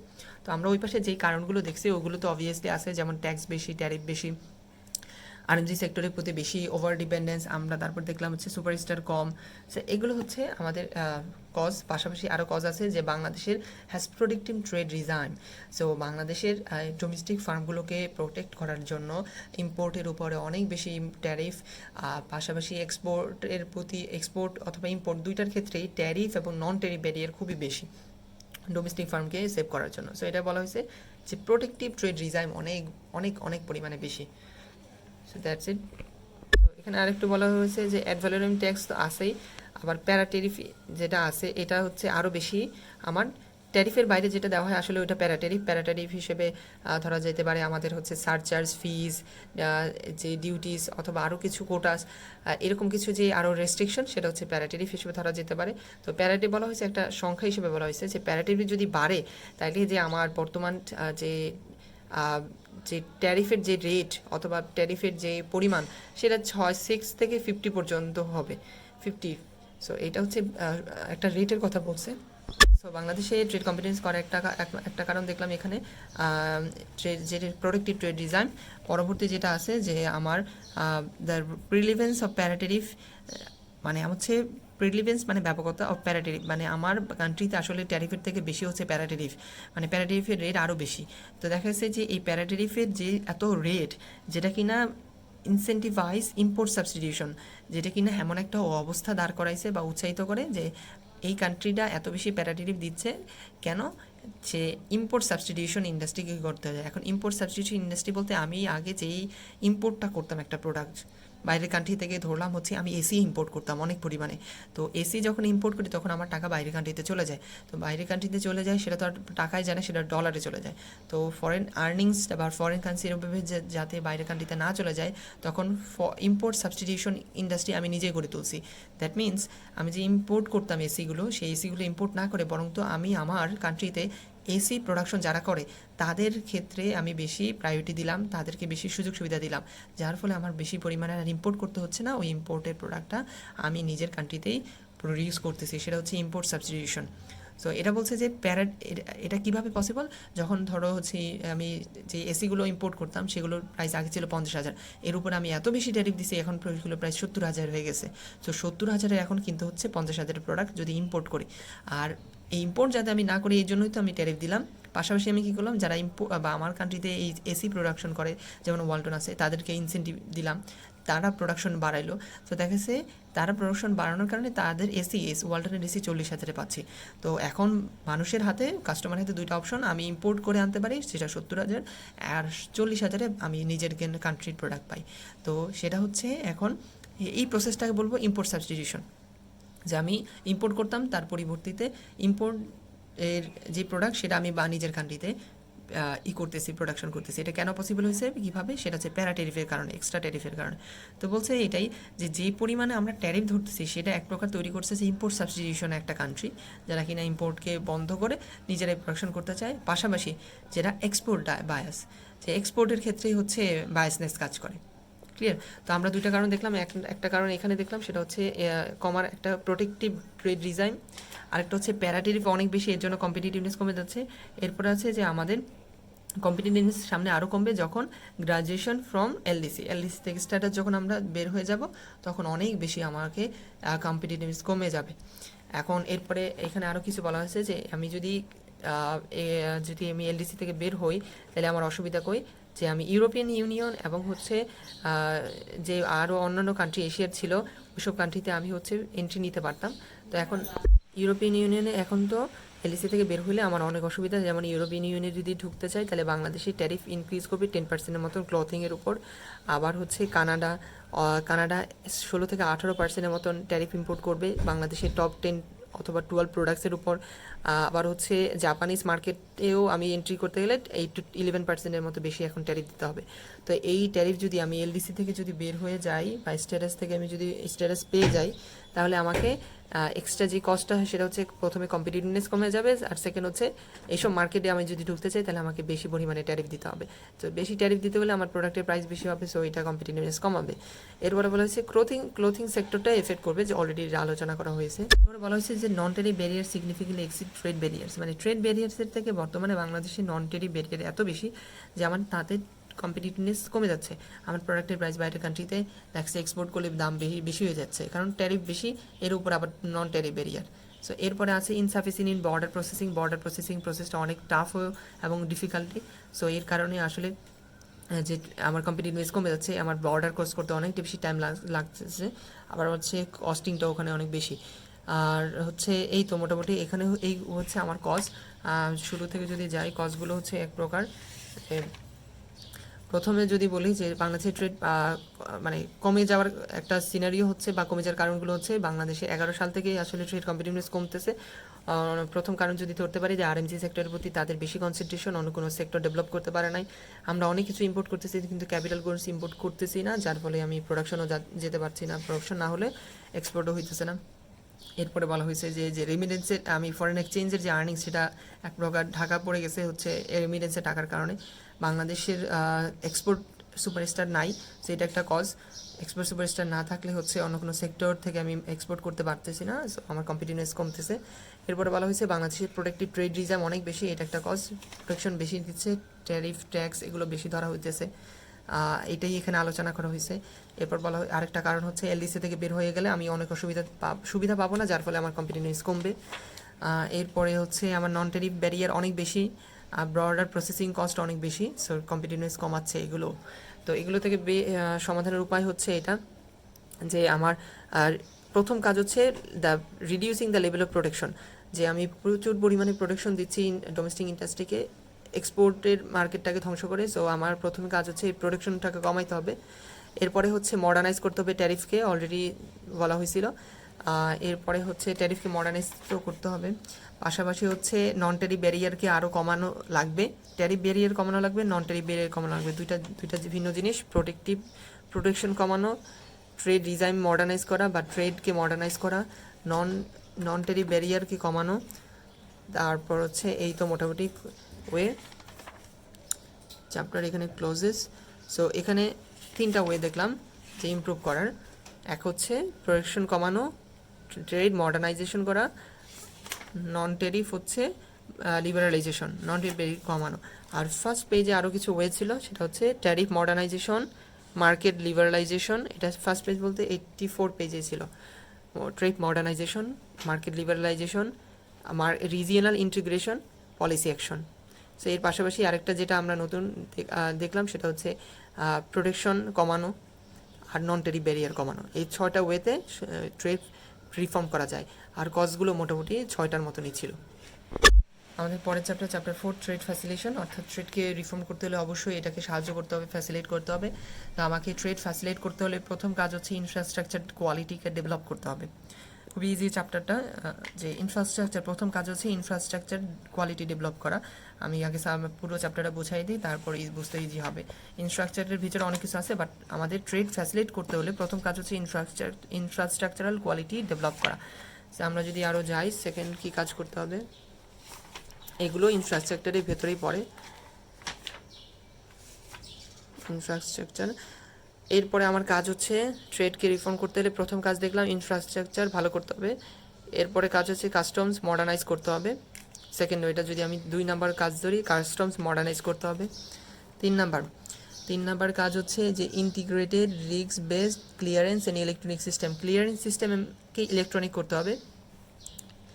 সেটা হচ্ছে access to trade information easy করতে হবে। তারপর এটা হচ্ছে জেন্ডার ইস্যুস, এই জেন্ডার ইস্যুস অ্যান্ড ইমপ্লিকেশনসকে সর্ট করতে হবে। কয়টা ওয়ে দেখলাম? 1 নাম্বার ওয়ে যেটা ছিল সেটা আমার একদম পেজের শুরুতে ছিল।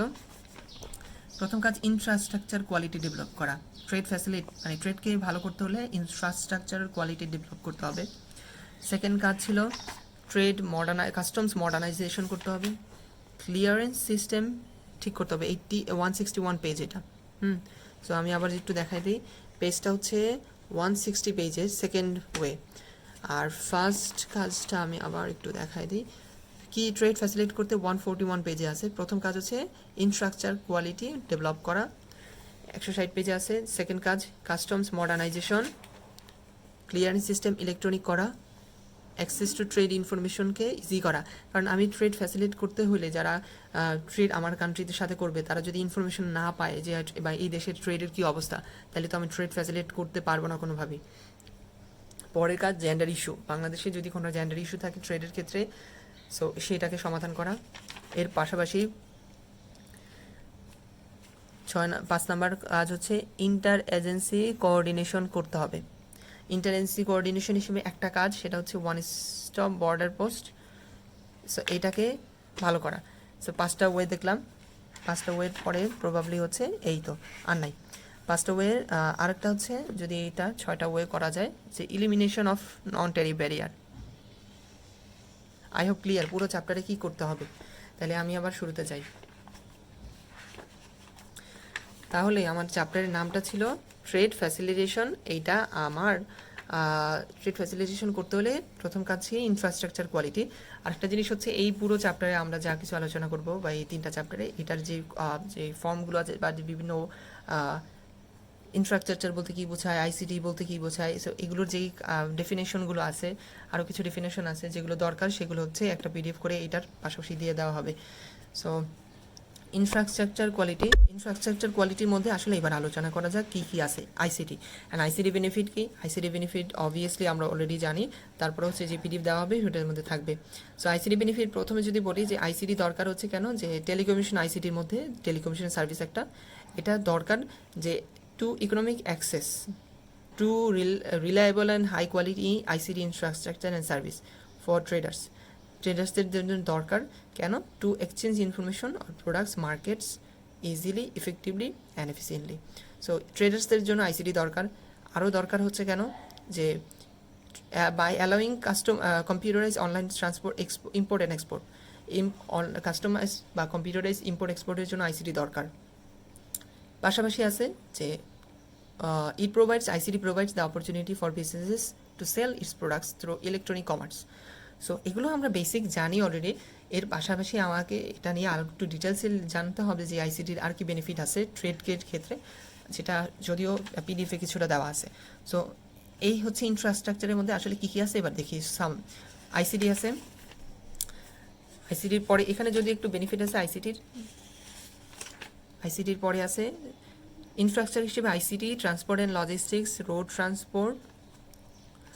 ট্রান্সপোর্টের পরে আছে আমাদের ইনস্টিটিউশনাল পলিসি ফ্রেমওয়ার্ক, যে ইনস্টিটিউশনগুলো ভালো কিনা, পলিসি কেমন একটা কান্ট্রি সেটা। ইনফ্রাস্ট্রাকচার হিসেবে ওয়াটার ট্রান্সপোর্ট কেমন, ওয়াটার ট্রান্সপোর্টের পরে আমাদের আছে হচ্ছে রেল ট্রান্সপোর্ট, এয়ার ট্রান্সপোর্ট। এটি বাংলাদেশের পার্সপেক্টিভে লিখে নিতে হবে, বাংলাদেশের রেলওয়ে কেমন বিস্তৃত, এটার হচ্ছে অসুবিধাগুলো কি, বর্তমানে কী কী ডেভেলপ করতে হবে সাইটগুলো, এটা হচ্ছে লিখতে হবে। এয়ার ট্রান্সপোর্টের ক্ষেত্রে বর্তমানে বলা যাইতে পারে বাংলাদেশের নতুন এয়ারপোর্ট তৈরি হতেছে, কার্গো ক্যাপাসিটি বাড়ানো হচ্ছে এগুলো। তাহলে পাওয়ার সেক্টর আছে, এরপর পাওয়ার সেক্টরে কী অবস্থা বাংলাদেশের। পাওয়ার সেক্টরের পরে আছে স্টোরেজ ইনফ্রাস্ট্রাকচার, এগুলো হচ্ছে আসলে ইনফ্রাস্ট্রাকচারের ভিতরে পড়ে, এগ্রিকালচার ইনফ্রাস্ট্রাকচার। সো প্রথম আমরা ফার্স্ট পার্টটা দেখলাম যে ইনফ্রাস্ট্রাকচার কোয়ালিটি বলতে কি মিন করে, এই পার্টগুলো ডেভেলপ করা, ICT, water transport, air transport. তারপরে আমরা কি আরও দেখলাম যে লজিস্টিক্স, ইনভেন্টরি, এইগুলো ইনফ্রাস্ট্রাকচার। আচ্ছা, সেকেন্ডটা মনে আছে আই হোপ। সেকেন্ড কাজ হচ্ছে কাস্টমস মডার্নাইজেশন। তো কাস্টমস মডার্নাইজেশন বলতে কাস্টমসের যে কাজগুলো অ্যাক্টিভিটি সেটাগুলো মডার্নাইজ করা, বেটার টেকনোলজি এবং বেটার রুলস ইমপ্লিমেন্ট করার মাধ্যমে। যদিও এটা আরও একটু সামাপ পিডিএফে পাওয়া যাবে, অথবা গুগল সার্চ করলে, চ্যাটজিপিটি ইউজ করলে আইও পাওয়া যাবে। সেকেন্ড কাজ কী ছিল, কাস্টমস মডার্নাইজ করতে হবে। থার্ড কাজ হচ্ছে ক্লিয়ারিং সিস্টেম ইলেকট্রনিক করতে হবে। Trade access to trade information easy করতে হবে। জেন্ডার ইস্যুসগুলোকে সমাধান করতে হবে। এরপরে লাস্ট একটা কাজ, সেটা পাঁচ নাম্বার হচ্ছে ইন্টার এজেন্সি কোঅর্ডিনেশন। তাহলে এই পর্যন্ত আমরা দেখলাম প্রথমটা ছিল আমাদের ইনফ্রাস্ট্রাকচার কোয়ালিটি 141 পেজের। ইনফ্রাস্ট্রাকচার পরে ছিল customs modernization, clearing system electronic করা, access to trade information, gender issue solve করা, ইন্টার এজেন্সি কোঅর্ডিনেশন মেকানিজম বা ইন্টার এজেন্সি কোঅর্ডিনেশন করা, এবং লাস্টলি নন ট্যারিফ ব্যারিয়ার কমানো। এই 6টা কাজ করতে হবে। এবং সামারি হিসেবে রিকমেন্ডেশন কী দেওয়া হয়েছে ওইগুলো দেখা হয়েছে, যেমন ট্রেড ইনফরমেশন অ্যাক্সেসকে ইজি করা, নন ট্যারিফ ব্যারিয়ার কমানো, মাত্র দেখলাম এটা 6টা কারণে একটা। এরপরে customs modernisation, inter agency coordination, so এইগুলোই আসলে সমাধানের ওয়ে। তারপর import export, transit management, infrastructure quality ভালো করা, জেন্ডার ইন্টিগ্রেশন করা। সো এই হচ্ছে সমাধান ট্রেড ফ্যাসিলিটেট করার। ঠিক আছে, আই হোপ এই চ্যাপ্টার এইভাবে সমাধান, জাস্ট 6টা পয়েন্ট। পরের চ্যাপ্টারে যদি আমরা যাই, চ্যাপ্টার 5, যেটা হচ্ছে business environment and entrepreneurship. So business environment একটা পার্ট হবে, অন্টারপ্রিনিয়রশিপ আরেকটা পার্ট হবে, ইজিলি বোঝা যাচ্ছে। সো বিজনেস এনভায়রনমেন্টের মধ্যে কী পড়ে, যে আমরা আসলে ট্রেড নিয়ে আলোচনা করতেছি। সো ট্রেডের ক্ষেত্রে ইনভেস্টমেন্ট, এই চ্যাপ্টারে ইনভেস্টমেন্ট নিয়ে, মানে ইনভেস্টমেন্টের পার্টটা জাস্ট আলোচনা করছে বিজনেস এনভায়রনমেন্টের মধ্যে। ঠিক আছে, ইনভেস্টমেন্ট। সো ইনভেস্টমেন্ট ভালো কিনা, বা একটা দেশের ইনভেস্টমেন্ট কতটুকু কি বেনিফিশিয়াল হবে, সেটা অ্যানালাইসিস করতে হবে প্রথমে। বিজনেস এনভায়রনমেন্টের প্রথম কাজ বিজনেস এনভায়রনমেন্টের প্রথম কাজ হচ্ছে ইনভেস্টমেন্ট অ্যানালাইসিস করা। সো ইনভেস্টমেন্ট অ্যানালাইসিস করতে হলে ইনভেস্টমেন্ট করবো কিনা সেটা আমরা কীভাবে বুঝবো, প্রথম হচ্ছে ইনস্টিটিউশনাল অ্যান্ড পলিসি ফ্রেমওয়ার্ক। একটা কান্ট্রির ইনস্টিটিউশন এবং পলিসি ফ্রেমওয়ার্ক ভালো কিনা প্রথম অ্যানালাইসিস করবো। FDI inflow, foreign direct investment inflow, এটা কি মিন করে যে বাইরের কান্ট্রির ফরেনাররা, বাইরের কান্ট্রির মানুষ আমার কান্ট্রিতে কতটুকু ইনভেস্টমেন্ট করতেছে। যদি বেশি পরিমাণে ইনভেস্ট করে তাহলে আই হোপ বোঝা যায় যে কান্ট্রির হয়তো ইনভেস্টমেন্ট এই সেক্টরটা ভালো, এই জন্য তারা ইনভেস্ট করতেছে। সো আমি ইনভেস্টমেন্ট অ্যানালাইসিস করবো। প্রথমটা হচ্ছে ইনস্টিটিউশনাল অ্যান্ড পলিসি ফ্রেমওয়ার্ক, তাদের ইনস্টিটিউশন ভালো কিনা, পলিসি ভালো আছে কিনা। সেকেন্ড হচ্ছে এফডিআই ইনফ্লো, এফডিআই আছে মানে বাইরের কান্ট্রির মানুষ ইনভেস্টমেন্ট করে কিনা এই কান্ট্রিতে। তৃতীয় কাজ হচ্ছে investment promotion and facilitation measures আছে কিনা, যে বাংলাদেশ ইনভেস্টমেন্ট ভালো করার জন্য, ইনভেস্টমেন্টের পরিমাণ বেশি করানোর জন্য প্রমোশন করে কিনা, এবং তাদের কোনো ফ্যাসিলিটেশন মেজার আছে কিনা, বা ফ্যাসিলিটেশন কোনো অ্যাক্টিভিটি আছে কিনা। এটা যদি থাকে তার মানে তারা ওই বোঝা যায় যে একটা কান্ট্রি আসলে ইনভেস্টমেন্ট বাড়াইতে চায়। সো এটা যদি না থাকে, প্রমোশনই তারা না করে, তাহলে তার মানে বুঝতে হবে যে ওই কান্ট্রিতে হয়তো বা প্রমোশন করার জায়গায় ডেভেলপ হয়নি এখনও। তাহলে ইনভেস্টমেন্ট অ্যানালাইসিসের 3টা দেখলাম, institutional and policy framework, FDI inflow, FDI আছে কিনা, তারপর দেখলাম তারা প্রমোশন করে কিনা, ল্যান্ড পলিসি ইনভেস্টমেন্টের অন্যতম একটা পার্ট হচ্ছে আমি বিজনেস করতে চাইলে ল্যান্ড লাগবে। তো ল্যান্ড পলিসিটা কেমন, আমি কিনলে কি জায়গার মালিকানা আমার থাকে না অন্য কেউ দখল করে যায়, সো ল্যান্ড পলিসি ভালো কিনা, ঠিক আছে। এই হচ্ছে আর আমার ইনভেস্টমেন্ট অ্যানালাইসিসের পার্ট। ইনভেস্টমেন্ট অ্যানালাইসিস করতে হলে 4টা জিনিস করতে হবে, গেল। এরপরে আমাকে বের করতে হবে যে মেজর অবস্টেকলস, ইনভেস্টমেন্টের জন্য মেজর অবস্টেকলস আমাকে অ্যানালাইসিস করতে হবে। মেজর অবস্টেকলস কি? Insecurity, market access, finance, road, electricity, working space, transport facility, regulations, skill labour, internet connection, telecommunication. এগুলো হচ্ছে মেইনস অবস্টেকলস, যেগুলো আমাকে মেজার করতে হবে। তাহলে আমি দেখলাম ইনভেস্টমেন্টের জন্য আমার মেজর, এটা হচ্ছে আরেকটা পার্ট, ঠিক আছে। 5টা দেখলাম, 5টা জিনিস অ্যানালাইসিস করতে হবে। আই হোপ বোঝা যাচ্ছে কোন 5টা জিনিস। এরপরে কি আছে, এরপরে এখানে তেমন এখানে কোনো কিছুই নাই, এখানে আসলে ওইগুলোরই ব্যাখ্যা দেওয়া হয়েছে। করাপশন তারপর ইলেকট্রনিক সিস্টেম, সো ওইগুলোই ব্যাখ্যা দেওয়া হচ্ছে, এখানে কিছু নাই। প্রকিউরমেন্ট একটু দেখে নিতে হবে। প্রকিউরমেন্ট বোঝায় গভর্নমেন্ট স্পেন্ডিংয়ের ক্ষেত্রে, ওকে। ট্যাক্সেশন রিজার্ভ, এগুলো সবই হচ্ছে মেজর অবস্টেকলস মেজার করতেছে, ওইটারই ব্যাখ্যা দিচ্ছে। অ্যাক্সেস টু ফাইন্যান্স, এটা কিন্তু আরেকটা কজ।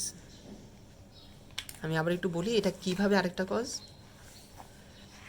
আমার ইনভেস্টমেন্ট অ্যানালাইসিস করার জন্য আমি কি করলাম, প্রথমে ইনস্টিটিউশনাল পলিসি ফ্রেমওয়ার্ক দেখলাম, ভালো হলে ইনভেস্টমেন্ট করা যাবে। এফডিআই দেখলাম, পরে দেখলাম তারা প্রমোশন করে কিনা, ল্যান্ড পলিসি ভালো কিনা। ল্যান্ড পলিসি ভালো, এটা মেজার করব। তারপর মেজার করব হচ্ছে অবস্টেকলস কি ইনভেস্টমেন্টের জন্য, এটা মেজার করব। তারপর মেজার করব অ্যাক্সেস টু ফাইন্যান্স আছে কিনা, মানে এই কান্ট্রিতে আমি ফাইন্যান্স পাবো কিনা। 5টা কারণ, 5টা জিনিস মেজার করলাম। এরপর কি আছে, চাই যেতে থাকি। 198 পেজে, 199 পেজ, 200, কিছু নাই। অ্যাক্সেস টু ফাইন্যান্সের এখানে একটু ডিফারেন্ট, আর একটু ব্যাখ্যা করা হয়েছে, দেখে নিতে হবে। এখানে আর কিছু নাই। 204, এটা আরেকটা মেজার, এটা হচ্ছে 6 নম্বর কারণ। কম্পিটিশন রিজাইভ, ইনভেস্টমেন্টের জন্য কম্পিটিশন রিজাইভ মেজার করতে হবে যে কেমন কম্পিটিশন আছে এখানে। তারপর আমাকে মেজার করতে হবে ইন্টেলেকচুয়াল প্রপার্টি রাইটস, এটাও মেজার করতে হবে। ইনভেস্টমেন্ট করলাম, কোনো কিছু উদ্ভাবন করলাম, কিন্তু রাইট নিতে পারলাম না, সমস্যা। তারপর আমাকে মেজার করতে হবে কাস্টমার প্রোটেকশন আছে কিনা, গভর্নেন্স আছে কিনা। এরপরে মোটামুটি আমার ইনভেস্টমেন্ট অ্যানালাইসিস শেষ। সো আমি যদি একটু রিপিট করে দেখাই আমার এই পুরো চ্যাপ্টারে কি আছে। আসলে পুরো চ্যাপ্টারে ইনভেস্টমেন্ট নিয়ে আলোচনা। ইনভেস্টমেন্ট অ্যানালাইসিস করতে হলে আমাকে কী করতে হবে, policy and institution, FDI inflow, promotion করে কি না, investment promotion, land policy. Land পলিসির পরে ছিল মেজর অবস্টেকলস মেজার করা। মেজর অবস্টেকলস অনেকগুলো ছিল, সো এগুলো মেজার করা। তারপর আমার কী ছিল, এগুলো সবই ওইগুলোর ব্যাখ্যা, আর কিছু না। 196 পেজে আছে বর্তমানে, 4টা দেখলাম, সরি 4টা না 5টা পয়েন্ট দেখলাম এ পর্যন্ত। আরেকটা জেলে এখানে ছিল, সেটা হচ্ছে অ্যাক্সেস টু ফাইন্যান্স, 6টা কারণ, 6টা জিনিস অ্যানালিসিস। 7 নাম্বার হচ্ছে কম্পিটিশন রিজাইভ মেজার করতে হবে।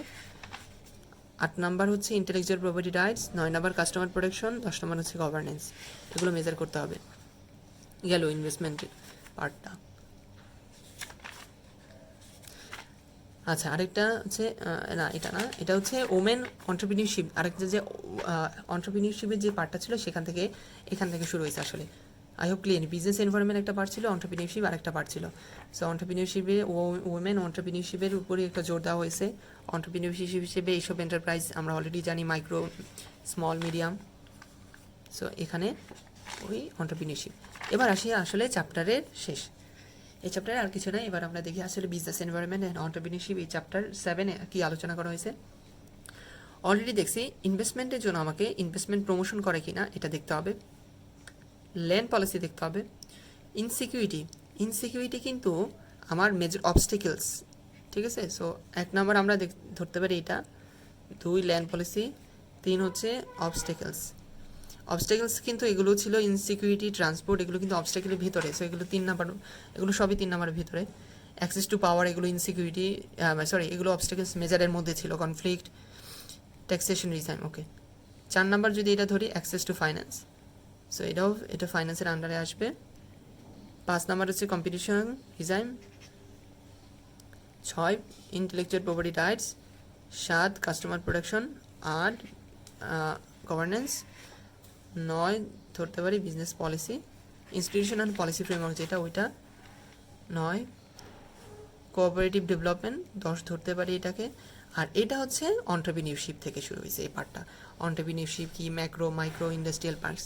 সো এই হচ্ছে চ্যাপ্টার, আই হোপ ক্লিয়ার চ্যাপ্টারে কী ছিল এবং কীভাবে এটার সলিউশন করা হলো। তো এই চ্যাপ্টারতে আমি আবার একটু রিপিট করে শেষ করে দিই। এই চ্যাপ্টারটা একটু বড়, এটা লেন্থি, বাট মেইন টপিকগুলো আসলে শর্ট। যে বিজনেস এনভায়রনমেন্ট যেটা, এটা একটা পার্ট হবে, অন্টারপ্রিনিউরশিপ আরেকটা পার্ট।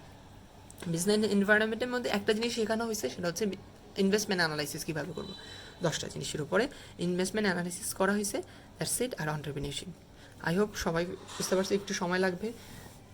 আর এটা যতটুকু সামে করা হয়েছে পড়তে হবে, জাস্ট টপিকের নামগুলো এবং এগুলো দিয়ে চ্যাটজিপিটি করতে হবে, আদারওয়াইজ যে পিডিএফটা দেওয়া হবে ওইটাতেও পাওয়া যাবে, টোটাল এই চ্যাপ্টারটা কভার হয়ে যাবে। So that's it for this second meet of econometrics, not econometrics, this is trade competitiveness 310 course now. All right, Allah Hafiz.